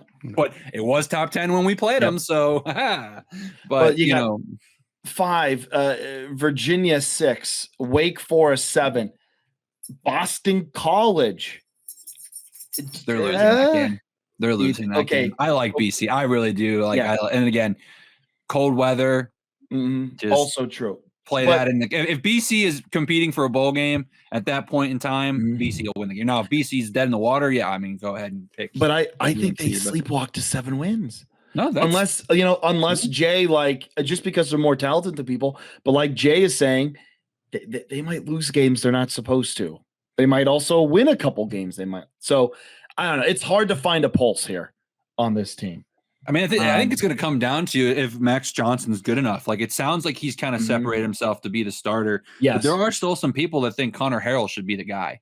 And to be honest, that's a little bit scary to me because just knowing the recruiting, like the stars, right, that come from behind Max Johnson, it does scare me a little bit that's the situation we're kind of looking at is there's a question mark at quarterback. And, like last year I got to watch UNC from the sidelines absolutely smoke Pitt in Pittsburgh and seeing what Drake May could do.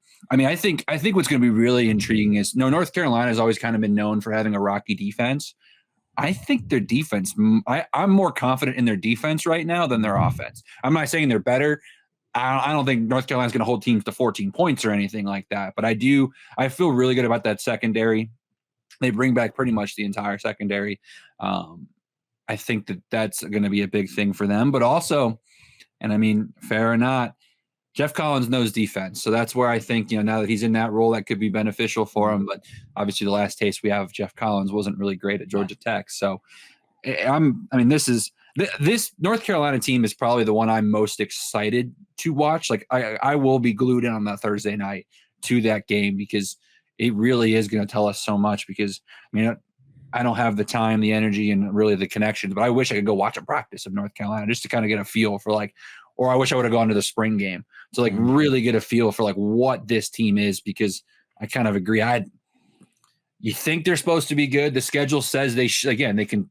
I'm now looking at the schedule.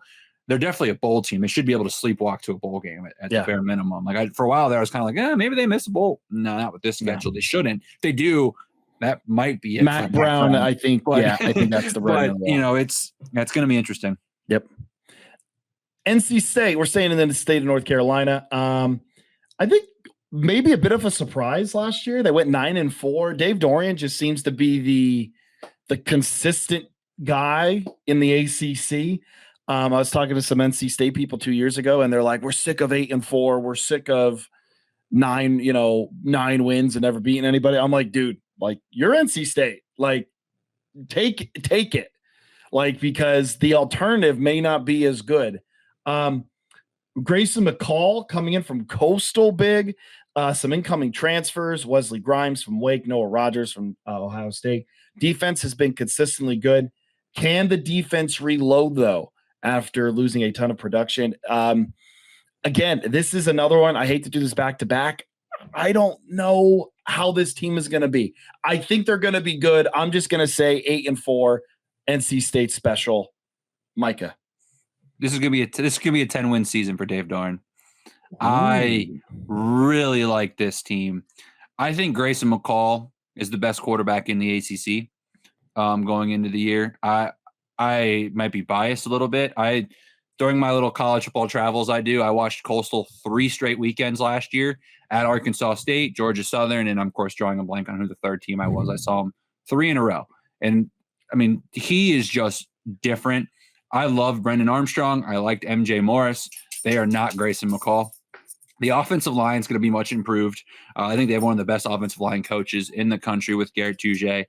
The defense is going to take a little bit of a step back. But to be fair, a lot of that was Peyton Wilson. And so there's a lot of talks, and I was there yesterday, that they feel this defense might have more number of dudes on a depth standpoint too. They like their depth better this year at some of these positions, especially up front. So the schedule is pretty favorable as well. I do like the schedule. You avoid Florida State, you avoid Virginia Tech, you avoid Miami, right? Yeah, you avoid Miami. Mm-hmm. So, you get, obviously you end the season at North Carolina, but that's a rivalry game that can go either way. You go to Clemson, but again, they've had Clemson's number.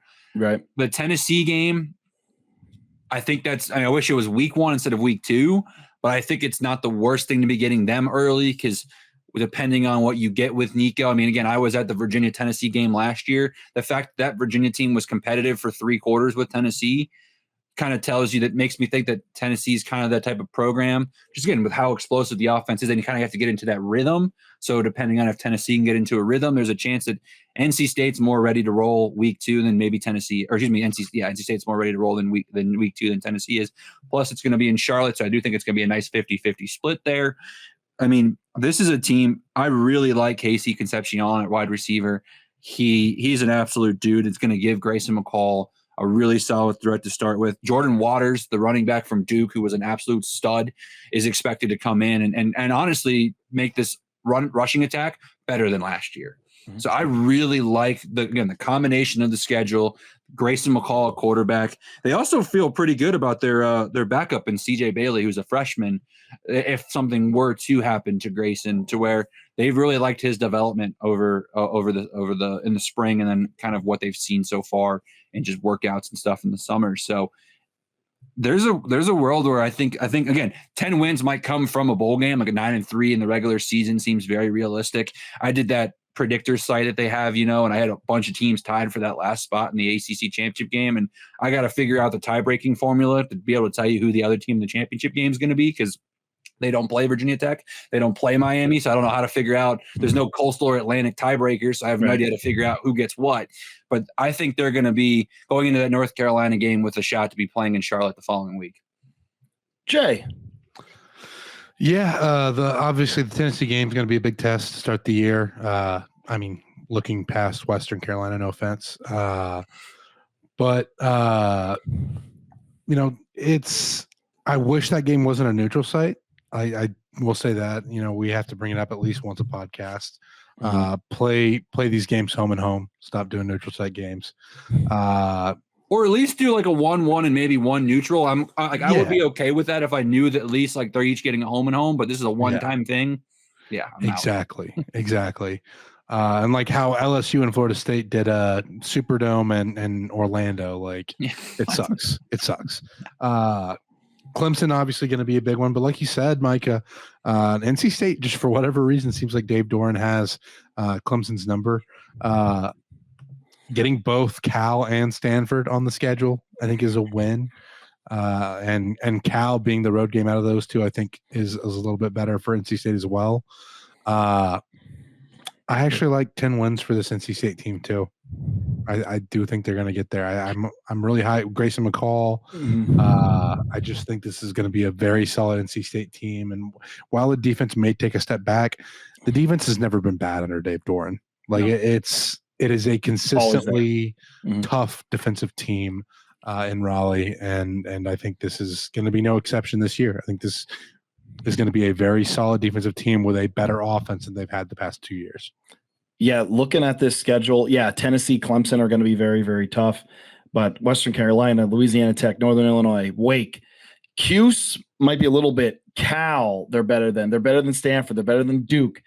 They're better than Georgia Tech. They're probably better than North Carolina. I think that's going to be a really good game. But I'm going to go one step up. I'm going to say 9-3. I'm going to say 9-3. I do think they lose another one in there. But no, this looks like a pretty favorable schedule. And that's a good spot to be. Yeah. I think they're favored in 10 of these games if you look at it right now. But again, Dave Doran, unfortunately, I love the guy to death. I think he's one of the best coaches, like most underrated coaches in the sport. You know, he has a tendency to have one game where you just scratch your head. Last year was getting boat raced by Duke when Duke was injured. So who is that going to be this year? Is that going to be on the road at Cal? Is that going to be at Georgia Tech the week before UNC? Is that going to be – I mean, I really hope it's not, but is it going to be like a Wake Forest or a Syracuse? You just never know with them. Yep. And next up, SMU. SMU's next. Are we skipping Pitt? Are we skipping Pitt? Oh, we can talk about Pitt, I guess. Yeah, we can talk about it. So Pitt last year, 3-9. Micah, we're going to play a little game. How hot is Pat Narduzzi's seat? Crazy to say, I've heard it's not as hot as you would think. Really? Okay. I mean, he is coming off that ACC championship. And that is why. And of the programs I've kind of talked to, it sounds like Pitt not necessarily fell behind the 8 ball with NIL, but they were one of the programs that necessarily weren't ahead of it. Yeah. So it's kind of playing catch up from that standpoint. Last year was absolutely atrocious. So if they have that, if it happens again, it might be time. It really might be. But I mean, he had full seal of support after last season. There legitimately was no talks of him getting canned. I mean, some fans on Twitter, but I mean, from a standpoint of the people that matter, the ones that write the checks, absolutely no thought process there. So I think he's fine. I think at the end of the day, what's blowing my mind, you're a Penn State guy, so you probably loved it to hate on Pitt, and I don't like to hate on Pitt, but there's a lot of hype. I never did. I never growing up. I never hated Pitt. Here's my story. Here's my Pitt hatred. You got him going, Mike, and now we got to. Oops. So I grew up never hating Pitt. I just knew it was something that was big when. Really before I was born, the rivalry was reunited in the mid 2000s, the early 2000s. Never grew up hating Pitt, never did. And then I watched their fans online. And again, I also lived in Morgantown for 4 years. So it was like double. I got it from both angles there. I watch how their and I know there's a lot of crazy fan bases. I watch how their big time accounts on Twitter, on the internet, and how they speak to Penn State people in person and bring up things like it's our fault and talk down to us like that. I can't stand it. So yeah, I have a problem with a lot of Pitt people because I lived in Morgantown and they called us a bunch of hillbillies and rednecks. And then if I wear a Penn State hat up there, I'm called, you can imagine the things I was called. So you know what? They can screw themselves. But anyway. I haven't seen your couch. Do you have one back there? Or did you burn it when you were out there? I'm just kidding. I asked my roommate, I said, oh, yo, so we're burning couches. He's like, dude, that's a felony now. Like, you can't do that. Yeah, that stereotype is not dead, obviously, but it's not what it used to be. It comes up every once. Listen, West Virginia beats Penn State. The couches will be burning on High Street. But anyway, let's say something nice about Pitt. Offensive line is going to be better. I really love their tight end, Bartholomew. Ronnie Hammond should be a good running back. Listen, this is a team last year that was plagued by injuries on defense, and their defense got worn down because Pat Narduzzi just rode Djorkovic to the ground. All right, just wore him to the ground, and then I don't think they gave Christian Veilleux a shot at all. They should have given him a little bit of should at least given him a shot here or there. I think that was a misstep by Narduzzi. I don't see this team, and again, I'm putting my bias aside. I don't see this team making a bowl game. I think they're 5-7 at most. Micah. Yeah, I think you might be right. One thing I'm most intrigued about, we made a comment about Western Carolina with NC State. They obviously hired Western Carolina's head coach, who I've gotten to watch the last couple of years, from my ETSU time, Cade Bell, to take over the offensive coordinator position. And something that's intriguing is that offense is going to play a lot faster than it did. There's a lot of hype around Nate Yarnell. I don't necessarily understand why, but people are saying, like, I was on Twitter today and there were multiple Pitt fans tweeting hype videos about him. And I'm like, are we just like trying to create something just so that way you're not in your room crying about the quarterback position? Because it sounds like Eli Holston from Alabama has not necessarily stepped up the way they've hoped he would to really compete with Yarnell. Now, again, I'm not there, so I haven't seen it with my own two eyes, just kind of some things I'm hearing. I like Keontae Munfield, the wide receiver that transferred from Akron last year, or he was at Akron 2 years ago. So, I mean, this offense I don't really think it can be much worse. I think it's funny. Last year, I got a lot of flack. I'm kind of on your side with the Pitt fans. I lost it because, again, I was on the sidelines for the Pitt UNC game, shadowing a friend of mine that works in marketing at Pitt, and they booed every single time Viljakovic went out. And then they replaced the quarterback. I can't remember the kid's name, and the Penn State transfer. And he ends up throwing a pick six, and there's a bunch of just absolutely terrible. And then they're booing again. It's just like, they felt very fair weather. The weather wasn't nice either. So the 25,000 people that were there and all the empty yellow seats. As a Ravens fan, by the way, sorry if you're a Steelers fan in advance, it made me sick to see Heinz Field as empty as it was. Because again, every time the Ravens go there, you have to pay $500 to get in the door. Yep. So, it was, I don't see it with Pitt. I think Cincinnati is going to be better too. So out of conference wise, there's a world where Pitt's 2-2. And you're telling me they got to go 4-4 in ACC play when they have Clemson, when they have Louisville at the end of the year, when they have to go to Carolina. Again, I mean, it's doable. But and another thing that kind of it's not really a statistic, but it kind of just a trend that someone brought up to my attention. Whenever an offense goes from kind of a slower pace to an up-tempo pace, there's a history of the defense taking a step back. Well, that's the thing. Will this apply to Pitt? Because Pitt's defense can't take too much of a step back from last year, but they are bringing, it's 9 new starters on the defensive side of the ball. So if that affects them at all, and the offense might be scoring 30, but they're giving up 40, again, it's not going to win you football games. So I think there's a better chance that Pitt misses a bowl game than going like a 8-4 kind of thing for sure. Yeah. Jay? Yeah, this is going to be, I think it's more like a 6-6 is what I'm going to go with here. I don't think they beat West Virginia. I hope not. Cincinnati, I don't know. I don't know what Cincinnati's going to do. I'm not confident in that Cincinnati team. And obviously, Cincinnati beat Pitt last year, which was a shock, considering how the year went for the Bearcats. It's North Carolina. Like, I don't see a win there. I think Cal is going to be a test for Pittsburgh. I think that those two teams are going to be comparable, and it's earlier in the season. I just it's going to be really tough for this team to get more than 6 wins. I think it's Clemson, Louisville, Boston College is a tough way to close out the season. Obviously, Boston College is the most winnable of those games, but it feels like this team, and to Micah's point, Cade Bell coming in this offense, I was a fan of what Cade Bell did at Western Carolina.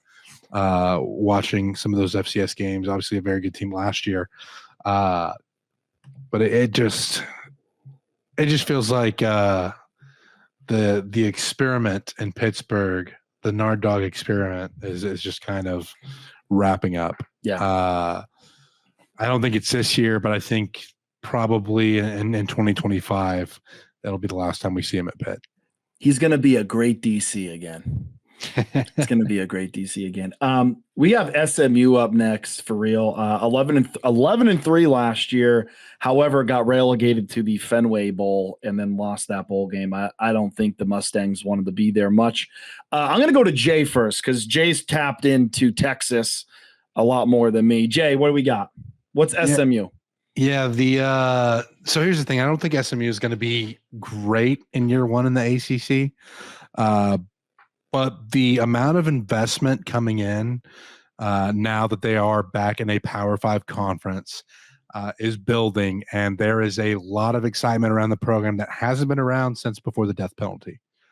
There is a lot of excitement around this, and people, there's new investments for the stadium. Rhett Lashley is getting a lot of backing from boosters, who I think Lashley's a very, very good coach. This is going to be a team that I think shocks some people coming into the ACC. But again, I think it'll take at least one more year before they get to the point where they're actually competing for titles in this conference. Their non-conference schedule is favorable with Nevada, Houston Christian, and BYU. TCU is going to be a tough game once again, but that rivalry game just tends to be one of those weird ones. The battle for the Iron Skillet, great trophy, by the way. Love that. But the problem is that they get into conference and they get Florida State and Louisville to welcome them to the ACC, right? You start off with two of the best teams in the conference. The good news for SMU is you get Stanford and Duke, but those games are both on the road, which adds a layer of complication. Honestly, I think the Pitt game is winnable for SMU. I think it's a game, especially getting them at home, getting Boston College at home in a game that's kind of, in a way, a revenge game. And I think one other piece of that Fenway Bowl, the weather was awful. It was that bad. game. Real I bad. think that hurt SMU quite a bit. I hate using the "I don't want to be here" excuse, but let's just be real. We are in that point in the sport now where sometimes bowl games don't matter. And if I'm going to defend Florida State with the Georgia butt kicking in the Orange Bowl, I will defend SMU. You're playing a team in their backyard. Boston College is happy to be there. You just won the American. You thought you should. I mean, I still think Liberty deserved the New Year's Six spot. I will say that, but I can understand the argument of why they thought they deserved it. And you think you deserved it, and then you're given not only like a downgrade from the New Year's Six bowl game, but I mean, let's just be real. It's the Fenway Bowl. I mean, they were scheduled to play Virginia there 2 years ago when they were 7-5, and that's how you're rewarded for your 10-2 season, 11-2 season. I mean, that's fair or not. I mean, they were going to the ACC anyways, right? But that would have been my final straw with the AAC. Like, you're telling me I win your championship and I'm getting sent to Boston when it's 21 degrees to play, by the way, a team in their home stadium. Yep. After 2 years ago, we flew up there just to have it canceled on us by Virginia. Like, I would have been pissed. Yep. And I'm going to do it. I'm trying not to bring them up, Jay. I hate them. I don't like bringing them up. But here's the other thing. Liberty's schedule, we're talking a lot of Group of Five today. Liberty's schedule was garbage. It was complete and utter garbage. And listen, I'm not a big SMU guy either. But SMU got royally robbed because Liberty went undefeated. Liberty didn't play. What? The AAC was trash last year, man. It was just as bad. Their schedule was brutal. Their toughest game, that wasn't a loss was Tulane with a backup quarterback. That is true. Like I that's would the have only rather. reason why I was okay I with still the think Memphis undefeated. was good, but Okay, Memphis. I would have rather SMU or Memphis going in there. Fair. Yeah. I don't think Liberty was not like UCF, and they weren't like the Boise States. They weren't like the Memphis teams, Central Florida's. They just weren't. Yeah. And I was hoping SMU, who is more, they're closer to, I think, a power. Now they are Power 5. Memphis closer to a Power 5, but I think it would have been a more competitive game with Oregon. Absolutely. I mean, I think if you lined up Liberty and SMU in a game, I think Liberty could win that. Actually, I think I would pick Liberty. Really? Okay. But I think because SMU is not it's not a massive team where Liberty got their butt kicked. They had the athletes to kind of hang with Oregon for a bit. It was the up front. They were just getting mauled. I mean, every time they ran the ball, it was a 25-yard gain. Yep. So, I mean, that's where I think they could have matched up with SMU. But and unfortunately, that's what happens. That's what happens, too, with those I'm teams. curious with you guys because, again, I'm trying to get a read on SMU. I guess I'm going to make my official announcement now.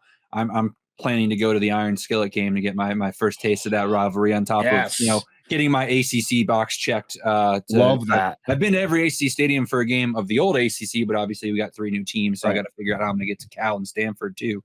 I think I know when I'm doing it week 1 because they play Friday, Saturday. Shout out to those guys. But, this is a type of team where I could see them missing a bowl game or playing in the ACC title because the schedule is favorable. I think they have the talent. I really like Preston Stone. I also really, really like Jake Bailey. I've heard a lot of good things about him at wide receiver. But I also saw how they struggled with any team that had a pulse and size up front last year. Yeah. And I've heard the size up front has not gotten that. Like they're probably a year or two away from having the guys they want there. And if that's the case, man, not to hype up like my beloved Virginia Cavaliers, but I think if that is the struggle for SMU, Virginia beats them at home. And if Virginia is beating SMU, then that Boston College is probably beating them. Pitt's probably beating them. Like there's a world where the step up in competition in the Power 5, didn't UCF was Big 12 year 1 or Cincinnati last year, right? Year 1 Big 12. Like they kind of got caught off guard because they lost a decent amount. So that was part of the problem, but they just didn't have the size to match with some of these guys. They had some athletes, but they didn't have enough athletes to overcome that size. There's a world where, again, they probably start 2-0, but they could be 2-2 non-conference because BYU, I think, is going to be improved. TCU, that game's always a toss-up. It's a rivalry game.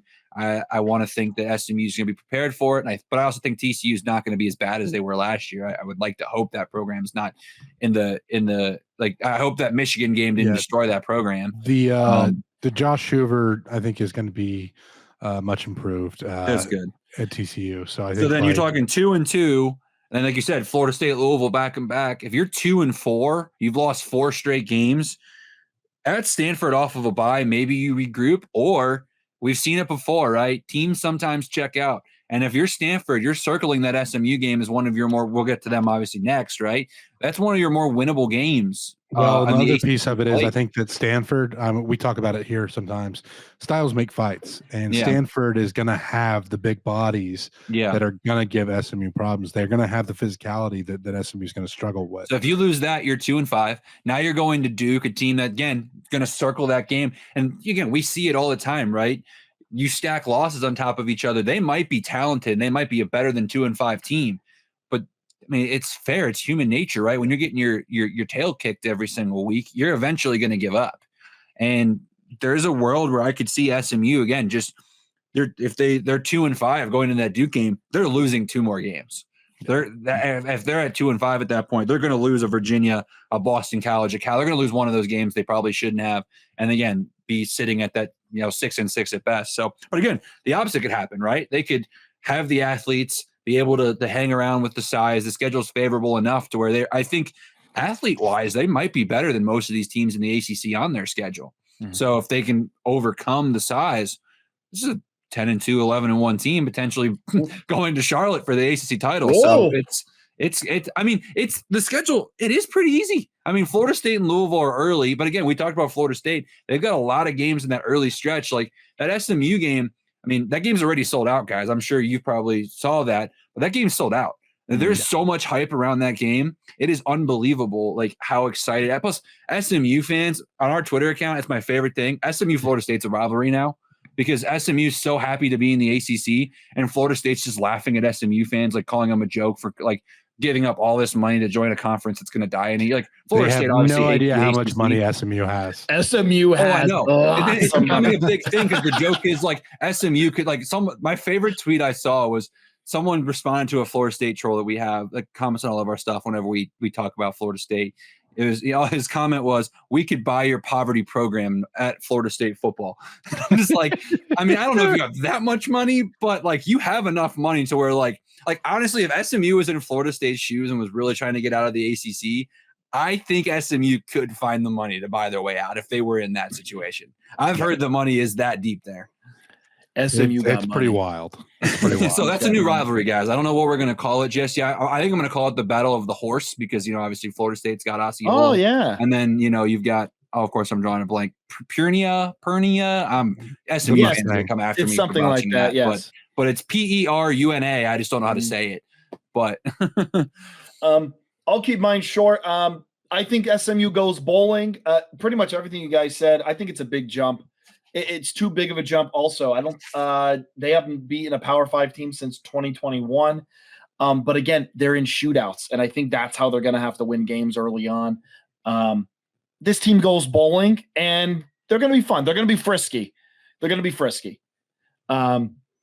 Now let's move on to Stanford. Man, I like this quarterback receiver duo, Ashton Daniels and Alomaner. I've heard He had the big catch against Colorado. Yeah. I think the defense is going to struggle, but as Jay's point, I think they're going to have some bodies up there. I think they're going to go 4-8. That's my prediction. They're going to go 4-8, but I think they're going to look better. I think Troy Taylor is going to have them at least trending up in the right direction. Micah, what's your thoughts? No, I think this is a program that you should buy low on. Like if again we're talking stocks, right? Yeah, they're not going to be great this year, I don't think. And obviously last year was tough for that Troy Taylor group, but I really do like what they're building. I've heard some talks too that obviously SMU's got the most money, but between Stanford and Cal, there's a lot more excitement around the investment that Stanford's bringing in for their football program. Some of their, notable alumni, and Andrew Luck, Christian McCaffrey are kind of putting together some money to not buy players, but, and Stanford I've heard are not relaxing their rules entirely, but they're now going to start considering allowing grad transfers. They've never done that before in the history of the program. Like if that ends up happening, this is a team that could eventually turn it around. It's one of my favorite things I've ever seen in college baseball. If you ever get into it, Duke, they have the best system in the world. They're always senior led. What they do is Ivy Leagues, you can't do a grad year. After your 4 years, you're done. You're no longer eligible for sports. Oh, I never knew that. So what happens is you look at Duke's transfer portal class. It's first team all Ivy League, first team all Ivy League, first team all Ivy League. Like they're just grabbing every best player from Harvard, Yale, Columbia, Penn, Texas A&M does, and then goes and does grad school years at Duke. Like if that happens in football, again, a little bit different type of athlete like baseball and football. But if you're grabbing the best receiver from Princeton, you're grabbing you're gonna have leadership. That's the big thing too. You get a nice leadership core, guys that fit what your program's gonna be. But I mean, I think too, it's not really fair to them that they open with TCU on that Friday night. I'm hoping I'll be at Cardinal Stadium for that. But if I'm not, that's gonna be a big game for them because that kind of sets the tone for the year. Because I think Cal Poly, that should be a win. But then you got to go at Syracuse, at Clemson. That's going to set the tone right there because Syracuse is seeing that as a win. Obviously, Clemson's probably going to be a win for the Tigers. So then you're looking at Virginia Tech, Notre Dame. Those are two good teams. So like there's a world again where you're kind of similar to what we just said with SMU, or I said with SMU. Like, there's a world again. You start 2-6, 2-6, 2-7, 3-7. It's hard to find more wins. Again, they're greeted with Louisville, with NC State. They didn't get Miami or Florida State, but they still got 4 or 5 of the top half of the conference. And I mean, they were pretty bad last year. And I mean, I'm going to give special teams some love. They lost their kicker last year who won them their games last year. He won the Colorado game. He literally won the Washington State game, that 10-7 game. I mean, they're not feeling great about, again, you're replacing the most accurate kicker in college football last year. So if you look at those numbers, he was the most reliable kicker in college football. So like you're replacing that. And if you're in these tight games, again, which I think if they're going to be in the spot to win a game, I don't think they're going to blow anybody out in the ACC. So I like your 4-8 pick, a step forward, but I don't think this is a bowl team. Yeah. Jay? I can't really say anything that hasn't already been said. I'm looking at 4-8 for the Stanford team as well. I think this is another team that will get better the more time they spend in the ACC. But I think it's at least a year off. Yeah. Nope. Definitely agree. We move on to Syracuse, and we kind of alluded to this here. There is new energy in this Syracuse program with Fran Brown. They have a lot of offensive starters back. I think Kyle McCord, that's a huge get for Syracuse. Listen, he was fine at Ohio State. The problem with him at Ohio State is that he wasn't at that level that everyone else. And then against a very, very good defense against Michigan, didn't do well. And honestly, didn't have a great game against Penn State either. Marvin Harrison kind of bailed him out there. I think the defense, I think, might struggle a little bit. They did pick up some transfers. They're going to have some time to mesh. Elijah Robinson as defensive coordinator. Jay, you and I, very familiar with this man's game. I think he's going to be a difference maker in recruiting. And, man, there is a shot in the arm to the Syracuse football program. I would not be surprised if this team gets to 7 wins this year, which is good for Syracuse. Micah, what are you hearing about the Orange? This is the most underrated fan base in the ACC, and it's not even close. I went to a game there a couple of years ago, and I was just blown away by the tailgate scene, the atmosphere, and this was a noon game against Boston College where the two teams had a combined win-loss record of like 5-24. Oh, cool. I mean, they have a very good fan base. They're all in on them. What Fran Brown's doing with the community, I have a couple friends up there that work in their ticket office.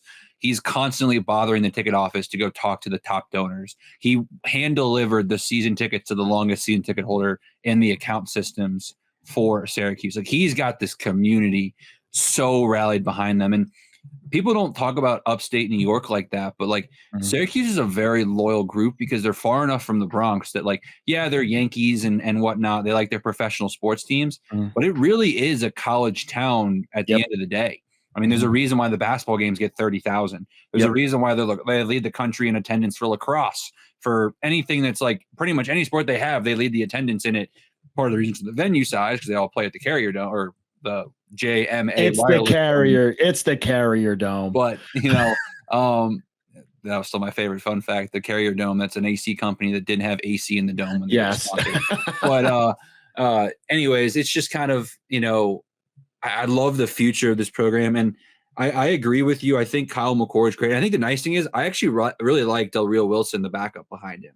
If something were to happen to McCord, I don't think obviously it's a step back, but I don't think it's as like a drastic, like you're going from a guy to just a practice squad kind of guy. Like I really do like, he did look pretty good last year down the stretch. Amari Hatcher, I really like him out at wide receiver. I think the tight end spot's going to be good too with Gatson. I think the Syracuse team, again, they need some help, like you said, on defense, but they have the right guy in place. It's just a matter of, can he get him turned around? But that schedule's favorable. They should be, in my opinion, 4-0, 3-1 at worst going into UNLV. So we'll just say, for the sake of it, going to NC State at worst should be 4-1, whether it's a UNLV loss or a Georgia Tech loss at home. But they should be 4-1 going into that game. And you're telling me you got to find 2 more with UConn still on the schedule, with Virginia Tech coming at home, at Cal, at BC, all kind of toss out kind of games for the Syracuse team. At Pitt's also in that boat. I mean, they avoid pretty much everybody that you can think of that's near the top of the ACC. Like, this is the type of team that could potentially be the Louisville of last year. I think the ACC is better this year, so I think, like, from a depth standpoint, so I don't think they're going to be ACC title bound. But the type of program, first-year head coach that benefits from a schedule that's kind of gives them the leeway to where if they play to their potential, they're a 9-3, 10-2 type team. Again, I'm not saying that's where they're going to be at, but I like 8-4 for this team. Jay. Yeah, I mean, I'm glad to hear UNLV mentioned there. With we're fans of the Brennan Marion go offense here on the Get Back Coach, but NC State is obviously I think the toughest conference opponent when you look at that schedule going on the road to Carter Finley. Like that's a tough game, but like you said, man, I think Syracuse, the schedule lines up very nicely for them. A lot of energy with E-Rub there now. It'll be interesting to see how he does as a defensive play caller, right? Like that's kind of a new step for him. But I think that there's just going to be a lot of hype around this program, and with a schedule that lines up like it does, I think you're looking at least 8 wins for Syracuse in 2024. Yeah, definitely. Micah, your team. Virginia 3-9 last year, lost a lot of one-score games. Not only also as you're doing your little preview of Virginia, how is Tony Elliott on the hot seat at all? So it was my co-host on our podcast always brings up how I was so out on Tony Elliott, and then something clicked with me. I think at the end of the day, he's not. And the reason why, no program, and again, I am a Virginia fan, it's a little biased, no program has had to go through more than Virginia has in the last couple of years. Between just what happened with, I mean, as a fan, we're yelling at Bronco Mendenhall and Robert and I for throwing to an offensive lineman. I don't know if you guys remember that play or not against Virginia Tech, that we lost a 1-score game. We were in the red zone when we did that. We were supposed to play in the Fenway Bowl. We ended up not playing in the Fenway Bowl because of COVID. COVID-related problems against SMU. Bronco Mendenhall retires. 2022 happens where it's, a rough year season. And then obviously, again, we run into what happened at the end of the year with, the tragedy that was the loss of those young men's lives. So then you have 2023, which you have a lot of guys left. I mean, the best players are gone. One of the best DBs for Florida State was Fentrell Cypress, transfer from Virginia, and rightfully so, right? A lot of these guys wanted out because, I don't know how you can go to practice after what you just witnessed, where there's guys you had shared locker rooms with that are literally not on this earth anymore. So you go through all of that. They had a pretty tough schedule last year. I mean, they had James Madison, they had Maryland, they had Tennessee. Like their non-conference schedule was not a cakewalk by any means. They weren't given any real, opportunity to be set up well. So they've had to overcome so much. They just opened a brand new facility literally 3 weeks ago. So he's fine. I mean, if they go 0-12 or something, then maybe we have to start having that conversation. But he is really well liked. And again, Virginia, I hate to say it, but football is not our priority. It's just not. We care more about the Olympic sports. I feel like, us as fans want football to be more of a priority. And I don't say they don't care and value it, but they're not going to do what Virginia Tech will do to upgrade their football stuff. So I think at the end of the day, no, he is not on the hot seat.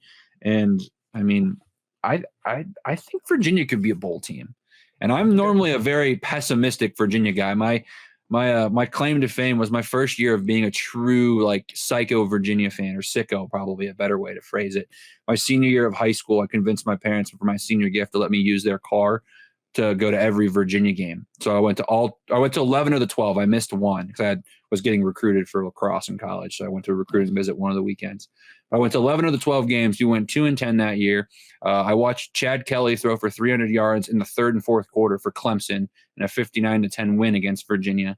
So I've been through the muck with Virginia, and I really think that this team could be 6-6. They have one of the best quarterback rooms in the conference. I think you can't really go wrong with Muskett or Calandria. Calandria is the more fun guy. I think Muskett's going to be the guy, at least to start. But, I like Malachi Fields at wide receiver. I think this defense led by Jonas Sanker is going to be really, really good. Take a huge step forward. Cam Butler, Jakeem Carter. I could see them starting the season 5-0 against going into that Louisville game. I'm not completely sold on Maryland. That's a rivalry game that Virginia should have won last year in College Park. They're getting them at home this year. It's going to be the best crowd Virginia has all year at home. It's the best game on our home slate, that or North Carolina. So, that's going to be a big game for Virginia fans. At Wake Forest week 2, that's a toss-up, but I like their chances of potentially winning that game. At Coastal Carolina, with what they've kind of lost at Coastal, that's a winnable game for Virginia. Again, they could easily go 3-2, 2-3 in this stretch, and I'm eating my words and we're missing a bowl game again. But I think the schedule is somewhat favorable to get this team to a bowl game as long as they take advantage of this early schedule and, again, try to start 4-1, 5-0, because I think they can find 2 down the stretch, because that's the one thing Virginia does every year. They always get one team that they shouldn't mid to the late part of the year. Again, last year was North Carolina. I could see it maybe this year being Notre Dame on the road, or if SMU is contending for the ACC title, that could be where Virginia, knocks SMU out because, the second last week of the season, they come to Charlottesville and Virginia gets it done. So going to be very intrigued to see what this team could be. And it's amazing because there's some people that think they're going to be really, really bad, and some people that think they could be somewhat decent. And I'm kind of torn because I just want a bowl game again, guys. That's all I want. Jay, anything? I think they get to a bowl game. Yes. I do think they get there. Pump that into my veins. I think they get Richmond. I think they get Wake Forest. I don't think they get Maryland. I think Maryland's going to be a pretty good team this year. Mm-hmm. And everyone knows that September Maryland is different from September Maryland. Late season Maryland. September Maryland's real. But Coastal feels like a win to me. BC, again, this could be my Bill O'Brien judgments clouding my mind, but BC feels like a win too. So you get to the 4 wins, and then you get a win at Pitt, I think. And Virginia's had Louisville's number. Even last year, Virginia had them on the ropes in Louisville. I think they've won every game against Louisville in Charlottesville, except for the Lamar year, since they've been in the ACC. So there's that argument too, where again they could roll into Clemson bowl eligible, or one win away at least. Yeah. So and I think they get Pitt, and I think they get SMU at home. I do think that they win those games. This is a place that I feel like deserves some success, right? Micah, you talked about everything that happened. It's a place that feels like they want something to rally around for this program. And I think if you get off to a decent start, I think you could see that happen in a hurry. So we'll see what the energy's like in Charlottesville. Again, fun place. Love that town when I visited. Shout out to South Street Brewery, which was my stop there when I went through town on my way to Richmond. But yeah, it's I think Virginia gets to bowl eligibility this year. I love it. Mike, I'm sorry, man. It's okay. You're not. I'm numb to this at this point. I'm low. 5. I'm gonna go 5-7 though. I think they don't just tease me like that. Don't give me one win away. Just tell me we're 3-9. Rip the Band-Aid off. I don't think it's gonna be that bad. Listen, Tony Elliott, man, he went through a lot. That's an understatement. So yeah, probably not necessarily on the hot seat. But yeah, I think they're getting better, and I think this year, again, I've been optimistic. I feel like I'm optimistic with all these previews, but I think they improve. I think we're going to see an improved Cavs team, not making a bowl, but I think there's going to be some promise. And then now we're going to move on to the bane of Virginia's existence, the Virginia Tech Hokies. Listen, I want to kick this one off. I really like Virginia Tech, man. They have 11 starters back on offense. And again, offense struggled. They have a good chunk of their defense back. 19 returning starters total. 19. Brent Pry is a defensive guy. Again, I always say it. Pleasure of meeting Brent Pry before. I love the guy. I thought he did good things at Penn State. I think he was underappreciated at Penn State. Jones at quarterback, good receivers. Tutton, good running back, and Tutton. I think they get 9 wins. I think they just missed the 10-win threshold because, again, I'm buying into Miami stock. But I really like Virginia Tech to really get back to Virginia Tech football that we all know, that we've known for, the last 2 decades. Oh, Mike is giving me the thumbs down there. Micah, what do you got for the Hokies? So Virginia Tech's winning the ACC. They're going to go 13-0, go to the playoffs. I'm trying to say all of these positive things, overhype them, so that way it's a disappointment. No, I'm just kidding. I really do see this team contending for the ACC title. When I did that, again, just pure off the cuff, didn't really think about just that predictor game, where you just pick the games and it tells you the standings at the end of it on that website. Shout out to, I can't remember what it's exactly called, predictions.net or something. But I had them and tied for the last spot in the ACC. And again, I didn't go into the tiebreakers to figure out who that second team to Charlotte is. So long story short, this team could be in Charlotte for the ACC title game. 100% could see it. I am on just from trying to be a college football, analyst, I guess, air quote, podcaster kind of side. There is a little too much hype around this team, in my opinion. Ooh. I do think this team, I was a believer in what everyone's saying, but when everyone's talking about how good they're supposed to be, then it's like, oh my goodness, everyone keeps calling them a sleeper. How can they be a sleeper if everybody's calling them a sleeper? So it's because, again, the schedule, I don't think they go on the road and lose week 1 at Vandy, but Vandy's going to be fired up. I do like what Clark Lee's got going on down there. I think that could be a sleepy game for Virginia Tech if they're not careful. Going to Old Dominion never goes well for the Hokies. So that is something that I'm circling, and I think they should win that game. But I was there 2 years ago when they lost to a pretty bad Old Dominion team on week 1. Mm-hmm. At Miami's not ideal. I think Rutgers is going to be a much improved team. I don't know if you guys have done a Big Ten deep dive, but Rutgers I've heard some pretty good things about. I think they're kind of trending in the right direction with Greg Schiano. So that's going to be an interesting game. Granted, that's in Blacksburg, but still it's not the Rutgers of past. I think this is a better Rutgers team than people give them credit for. Again, you've got Clemson, you've got, the at Miami, the at Stanford too, I think is interesting because it's the week after Miami. So you got a big game down in Coral Gables. I'm just going to assume it's going to be under the lights there. And then you're going to fly across the country on Wednesday the following week to play a Stanford team that, I've heard some Hokie fans are going to travel. So if they do, maybe it won't be a completely dead energy, but it could be a dead energy type of game. It's going to be interesting to see. I love Kyron Jones, though. Mm-hmm. Nothing frustrated me more when he figured it out down the stretch last year. And I got to see it firsthand in Charlottesville when he pumped Virginia, 55-10 or whatever it was, 55-17. That was just an absolute, to the woodshed type game. They're going to be good this year. They are. If they're anything worse than 7-5, that's a disappointment in my opinion. Oh, yeah. Obviously. And that's what's crazy. That's an improvement from last year. Mm-hmm. But that's going to be a disappointment if they're not. I would almost argue 8-4 is a disappointment, but just for fairness, I think they need to be 7-5 at the end of the regular season, aka an improvement from last year, but also still be seen as a disappointment if that is the case. Jay, I think this is a 9-win team. I think they handle Vanderbilt. I think they handle Marshall.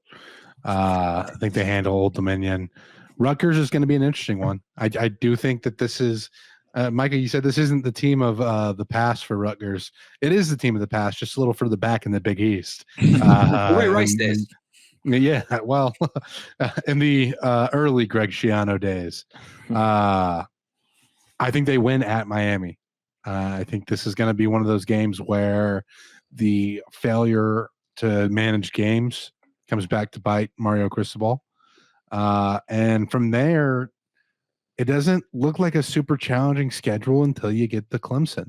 I think at Syracuse is going to be a real sleep, like a kind of a trap game. Now that depends on Syracuse not being very good. I think Syracuse is going to be a solid team this year.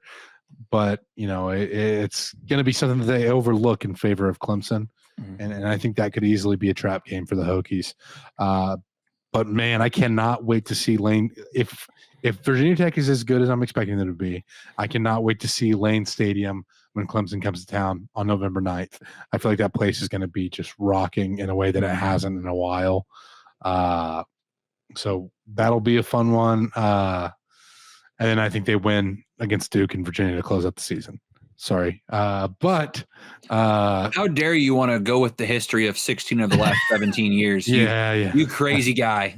I know. But yeah, I think this is going to be a strong year for Virginia Tech. I think they just missed out on the 10-win threshold. Yep. And last but not least, Wake Forest returns half their starters. Don't have a read on the Demon Deacons. I'm leaning towards they're going to miss a bowl. I'm going to lean towards they don't miss a bowl. They do miss a bowl. However, I don't know. I keep going back and forth between 6-6 and 5-7. I love Dave Clawson. I think Dave Clawson is a better coach than people kind of give him credit for. But oh no, Jay is shaking his head. Jay, no. I don't actually hate Dave Clawson, but I despise the slow mesh. It makes me so mad. It just frustrates me every time I see it. And it's nothing personal against Dave Clawson, but it just something as a defensive lineman. And I guess to be fair, that's probably the point. Yes. It is so frustrating to watch that slow mesh. Micah, what do you know about Wake? So the one thing that I've been told that is going to be the biggest thing for me with Wake is that the offensive line is going to be better because it was bad last year. The slow mesh didn't work last year because they couldn't block. Yeah. I mean, that offensive line needs time. Like that's the whole point, is to be able to read 5-6 seconds before a decision was made. They also had zero consistency at quarterback last year. I'm interested to see if Hank Bachmeier is going to be any good for them. Michael Kern is not a bad backup by any means, but I mean, we're asking him to be the guy that goes on the road and beats Miami, goes on the road to beat Carolina, beats Clemson, beats NC State on the road. I'm not 100% sure he can do it. They have some really athletic wide receivers. Wake's been kind of a very underrated program when it comes to receivers that have come out of there. I like Donovan Green. I like Taylor Morin. So those guys are pretty well set. I think Claiborne at running back is going to be pretty good, and Tate Carney as well. They're that's an old group that kind of has some veteran leadership.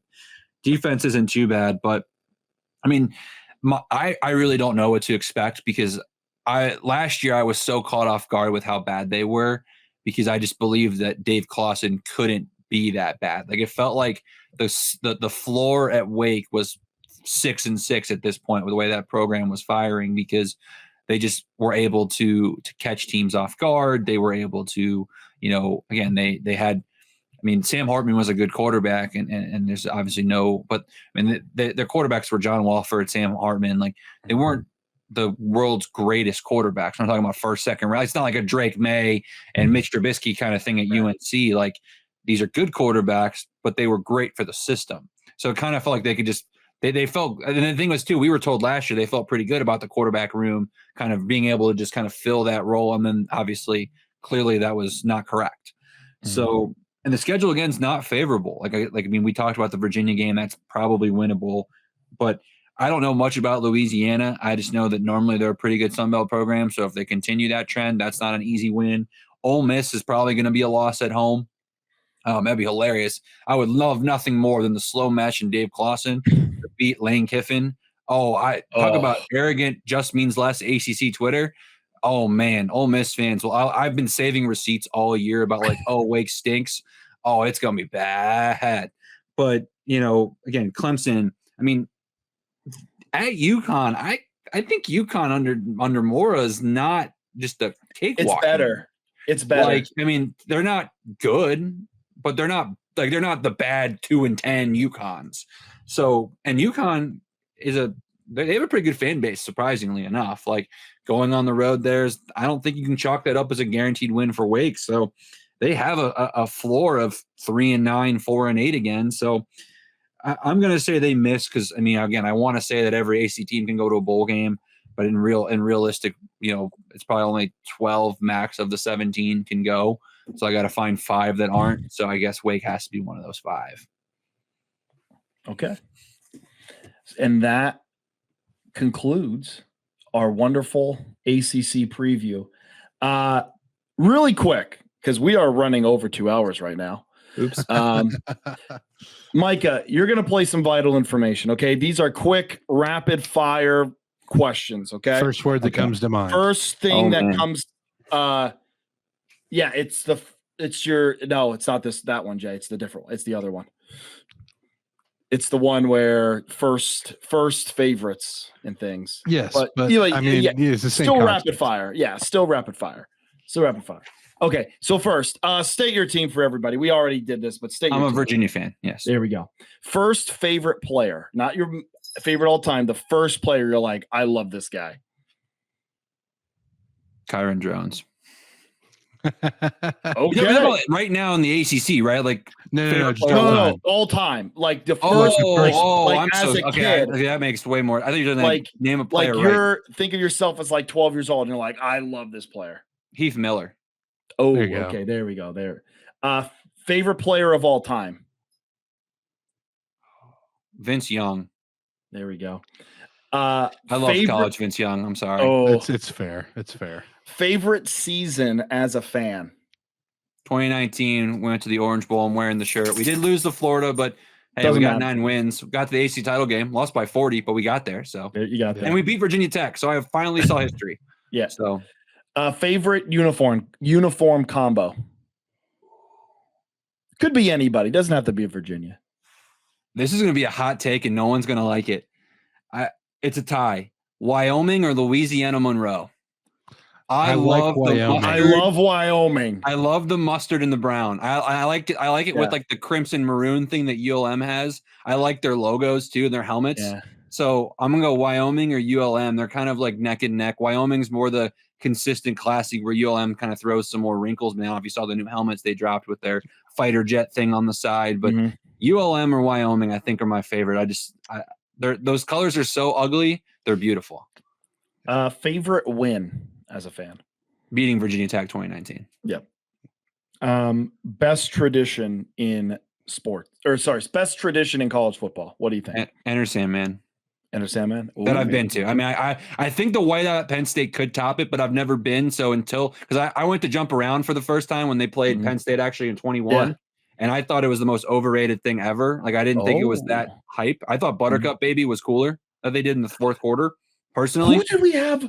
Someone else has said the same thing. Like, I thought it was like, I expect, and part of the problem is Wisconsin, like, they like do this weird tier thing with students. So half the student section was empty because it was an 11 a.m. kickoff, and they're so strict on how you get in. Like, you can't, it's not a free for all. So it was half empty in the student section. And like, it just wasn't like, and again, I've experienced Enter Sandman. That place actually shakes. Like, I was so disappointed. And it wasn't like it was a great crowd. It was a sellout crowd at Camp Randall. I was so disappointed in Jump Around that, like, it almost probably propelled Enter Sandman to be the best, just purely because I thought for sure Jump Around could hang with it. And I was like, wow, it's not even close. Well, I've heard other people say Build Me a Buttercup is better than Jump Around. I mean, the whole stadium sings it. It's like, I mean, I thought it was, I mean, it's like Mr. Brightside in Michigan. It's a really cool experience. Like, I was more, and again, I also did not know Buttercup Baby was a thing. Like, I always just knew Jump Around as a tradition. So I think that too kind of caught me like, oh, this is actually a really cool secondary, which should be the primary. Better. Favorite stadium. Oh man, this is gonna hurt me too because I can't stand Tennessee. Neyland's great. Neyland Stadium's a really great time. Selfishly, my favorite stadium when I rank all 84 though is the Sun Bowl. It is so majestic. The history behind it. I love the Sun Bowl. It is number one for me. But I had to say Neyland from an atmosphere standpoint. But the time I went to the Sun Bowl was the year that UTEP was like 7-3, and UTSA came to town as the number 20 team in the country. They played at like prime time, like 9 p.m. Mountain time. Place was rocking. I had no cell phone service. I am so thankful that my buddy and I set up a plan ahead of time of where we were going to meet after the game. Because if not, I was never going to be able to get a hold of them until 5 hours after kickoff. Yeah. We are a Sun Bowl. We are a Sun Bowl podcast. My hope in life is that in the next few years, Virginia can play in the Sun Bowl game. Oh man, just so that I can go back for it. Because I don't really want to go to the bowl game. I'm a big go see a team in their home stadium kind of thing. But I would if it cost me $1,000, I'd almost spend more money to go watch Virginia go play at the Sun Bowl than in a New Year's Six game. Also, we've had Mike Barker on. He's the That's my college guy. football tour guy. Yeah. Okay. So we've had Barker on, and he said it too. That we're like, Yeah. he's like, this is a hot take, but the Sun Bowl. And we're like, oh, no, you are talking to the right people. Yeah, Like, I'm a well, fun Matt- fact. His calendar he dropped. I took 6 of those pictures for him last year. So no, I'm like that's low cool. key his assistant. Cool. Yeah, well, we're like Ryan from the West Virginia when Yeah. he did the Big 12 preview, he also said the Sun Bowl was he the one. did. That's right. Yeah. It's a very. People, I mean, it's, we know. People know. I mean, it is a like. That's why I really think that if Scotty can get any sort of like help, I mean, it's going to be hard to top Liberty because Liberty just prints money in that conference. But I think that UTEP should be playing for the seat. Like if Scotty does what he does, he should be able to recruit enough to where it's UTEP and Liberty for the next 3 years in this USA title. Yeah, so I was going to ask you, but I know we're getting off topic with the vital information questions, but I do have to ask you what your take is on Scotty, because he's obviously a Texas guy, coached a lot around Texas before he went to Austin P. What was the perspective on him from there? Austin P was irrelevant until Scotty Waldron came to town. I mean, he got them to invest in facilities like. But again, we're talking FCS facilities with like new turf, coaches, like, just like offices and stuff. Like Austin P, to give you an idea, has really started to invest in sports. And you talked like their baseball programs in the same boat with their coach, Coach Fanning. A lot of it goes back to what Scotty was pushing the envelope. Now, I might be a little biased, but last year, Virginia, ETSU, we went to Austin P and we lost 63-3. So I watched Scotty Waldron pummel our guys into the ground. And I mean, he is ruthless. And I mean, it's a pain in the butt, right? We wish he would have been a little bit more nice to us in the fourth quarter, but that's the type of guy he is. He's going to go full throttle. I mean, the tweet that he had, was it yesterday with the cars? Like, we raise you, Texas. So like, that's the type of stuff a program like UTEP needs. Like, again, I feel bad for UTEP because if he does what I think he's going to do, which is get them to CUSA titles pretty regularly and maybe even wins one, catches Liberty off on a down year, I mean, he's going to be gone pretty quick, in my opinion. Like he's just that guy. I love him a lot. One stadium you want to visit? I mean, the Rose Bowl, I think, has to be probably the top one just because of history standpoint. But selfishly, I think I really want to finally solve the debate internally of the Death Valleys, so LSU, because I always will defend Clemson because they had it first. They did. Sorry, LSU, we had it first. But on the flip side, like I have heard that there's no better place to watch a game than Death Valley at night. No better tailgate for sure. So I want to experience, because again, I was at the Lamar game for Clemson in Louisville a few years ago, so that probably the best that Clemson could be from a fan standpoint. So I do want to get to an LSU game when it's rocking on a Saturday night. So I'd say Death Valley. Best place to eat at UVA. I know this is about to be a terrible thing because when I go to games, I either stay an hour out or my buddy lives. Or when I grew up there, I lived 2 hours away, and I was a college kid, so I will say I didn't test the food scene a lot. Best go-to spot though is Bodo's Bagels for a breakfast sandwich in the morning before a game, and this is a shot at UVA, but we play a lot of noon games, so a lot of times it's breakfast and then it's the I'll drive back and grab food when I get home for dinner kind of thing. Okay. But Bodo's Bagels is the move. And since you do that, you might not know the next question, but just from what you hear people say, best bar to go to in UVA. Oh man. Yeah, I'm going to be honest. I don't know the answer to that question, because when I go to UVA games, I bring my own stuff. It's my own tailgate. I'll be the first to admit I'm not a huge bar scene guy, because I always think that college towns always have, like, every college town has a good bar, and they also have some really bad ones. So if you don't know where you're going, you like, it's kind of like with tailgating. I don't think tailgating changes too much from place to place. Now, obviously, like the Grove at Ole Miss or a tailgate at LSU are different than anywhere else. But like, depending on who you're with, and like my UTEP tailgate was one of the best tailgates I've ever had, but I was with guys that knew how to smoke brisket, who knew, they were Texas, like, Longhorn fans that, they wanted to come over to UTEP because they're UTEP alums. So they brought their tailgate and their recipes from what they do in Austin. So like, I would be the first to admit that I don't want to say a bar because it's probably going to be so outlandish. I'd rather just say I. South Street Brewery works. Yeah, So- yeah, there you that go. works. Well, I've been there. There's Yeah. I mean, this is very UVA to say, but there's a lot of great wineries out there. I've done a couple of those, so those are pretty solid. But I mean, it is wine country out there. But Don't feel bad because I didn't know the Penn State bar scene until probably 5 years ago. yeah, Because when I was going to games with my family, like I didn't go to we were 2 hours away. We would go put up tailgate and then go home. Mm-hmm. When I was in college, I played a little college football. So I didn't get to really, if I caught a game, it was because we had a bye or something that day. And I was able to go to the game for the day and then drive back. So I wasn't really doing anything. So don't feel bad. And then lastly, who do you hate in college football? Other than Virginia Tech. Yeah, other than Virginia Tech. I always get a lot of flack for this from Virginia fans. I actually don't hate Virginia Tech. It's like with that mutual respect. They're my rival. I don't like them, but I have a lot of respect for. I grew up 30 minutes from Virginia Tech. I actually should be a Hokie, to be honest. I lived in Roanoke area, so yeah. For me, I don't like them, but a lot of my best friends are Hokies, so I don't hate Virginia Tech. I was born in Northeast Ohio. So my dad always taught me that it's currently 10:25 p.m. Eastern time and Michigan still sucks. So I think Michigan might be up there. But honestly, having lived in Tennessee for a while now, I really can't stand the Vols because they are that fan base thinks that they're the best team in college football every single year. Last year, I lost a lot of respect for Tennessee fans when they were talking a lot of crap about, they're just, again, they were very disrespectful, in my opinion, about just how they treated Virginia fans in Nashville. Mm-hmm. And again, they kicked our butt, so they deserve to talk trash. That's not what I'm saying.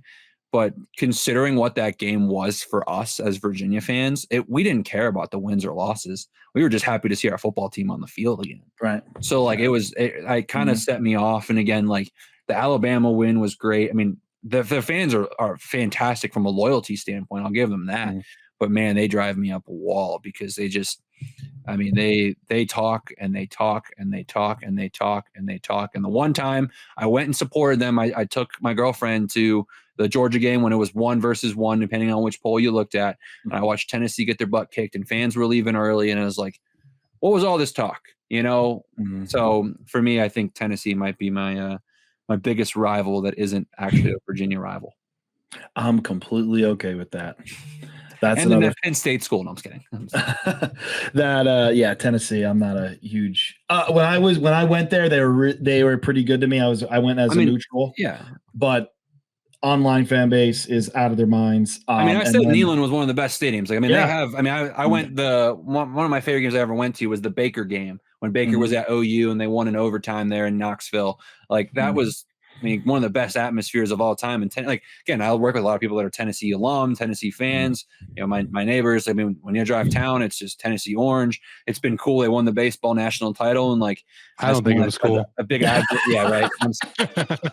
Actually, it's funny. I'm now the mayor of Texas A&M, jokingly in college baseball's realm, because I got Gavin Grahovic to basically admit that he was coming back on my Twitter account before he made it. Okay. Because I was covering Team USA and they were in this neck of the woods, and I met him in Omaha, so he knew who I was. So he did some cameo stuff for my page to kind of blow up. I'm so glad that we got so many of those guys back after. But it was cool though, because the Tennessee fans, I was at a festival in my town here in Kingsport, and a bunch of people wearing different national title baseball shirts. It was just cool to see because they really are loyal. It's just if you're not a fan of Tennessee, they are they're a different animal. All right, so I'm going to add one extra question. Have you been to a NASCAR race at Bristol Motor Speedway? I have. How is it? So I'm going to be the first one to say I'm not a big NASCAR guy. It's a drinking. In my opinion, it's just a glorified bar.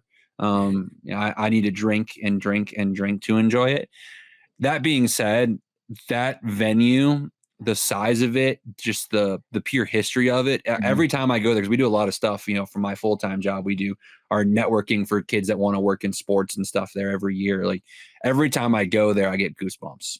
So from that standpoint, even if you're just like a fan of like events in sports, I would definitely recommend it. And granted, the one time I went to attend is when they were still doing those dirt tracks or dirt races there on Easter.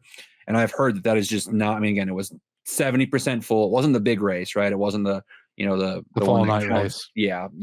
I don't know what that's called, but Yeah. like it was the more fun race, not the competitive, like brings out the best in people kind of thing from a competition of who's your favorite driver. So I do need to get back, but unfortunately every year they do it in the fall. We have a home football game at ETSU, so I can never go. So maybe one year I'll get lucky, but I at this point I just chalked it up as I'll never get lucky and go to when it matters, I guess. Yeah. Well, what an episode. Almost 2.5 hours. Micah, thank you for coming on. Micah, where can people follow you at? So you can follow the page I want you to follow the most is at FQACC, which is that Just Means Less ACC account. We're constantly posting some fun stuff. Tomorrow we drop the cookout closest to today. Tomorrow we'll be dropping Whataburger. And plot twist, gentlemen, a Texas school, aka SMU, is not the closest to a Whataburger. Oh. So be prepared for that. There is a school with a Whataburger 0.4 miles away from their stadium. So it is, and it's not a Texas school. It was the most shocking thing because I'm also dropping In-N-Out, and I'll do the spoiler alert there. SMU is the closest ACC school to an In-N-Out. I did know that. So it's just, it's been fun to do that. So we'll be dropping those. We'll be dropping, obviously, team by team predictions. We're about to start our deep dives of each individual team.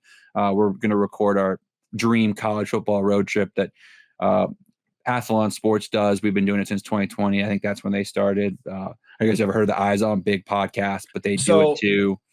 So we had Jeff on. Yeah, Jeff's great. I've been on his show once before. I have Jeff on every year. So actually, Kurt is the one who recommended you. Really? Nice. Yeah. So, because I was like, hey, does anyone know any ACC people? Big Kurt was the guy. That's awesome. I'll have to reach out to him and say thank you because he's great. I met those knuckleheads when I lived in Nebraska. I did a little Big Ten weekend where I did a Thursday night Minnesota game, Friday Northwestern, and then Saturday Illinois. So I basically spent the weekend hanging out with those guys. So that was really cool. But I help out. Well, not help out Jeff, but like. I'm kind of like Jeff's like in Penn State dude. Like he'll ask me questions and stuff. And so like a bunch of us are in a group chat and, talk about Big Ten football. But yeah, Kurt was the one who recommended you guys. Cool. Well, I'll have to reach out to Kurt and say thank you. But it was a pleasure to be on, guys. I really appreciate this. Sorry, I ran you guys long. I will say I'm going to make an excuse. When there's 17 teams, it's really hard to make it show. That's why like my co-host and I were like, we're just going to record 15-minute shows of each and just put out 17 episodes because it's almost like, it might mean less listens as a total. Each is going to be 12, 13, whatever. Like, it's not going to be like the Stanford one's not going to do great numbers by itself. But I'd rather just, hey, it's a 20-minute show on just them than, again, a 2.5-hour show where who knows, even if you want to hear about how great Stanford's going to be, you might not get to that point in the show. Right. So. But appreciate you guys having me on. No, hey, thank you. And as always, have a great week.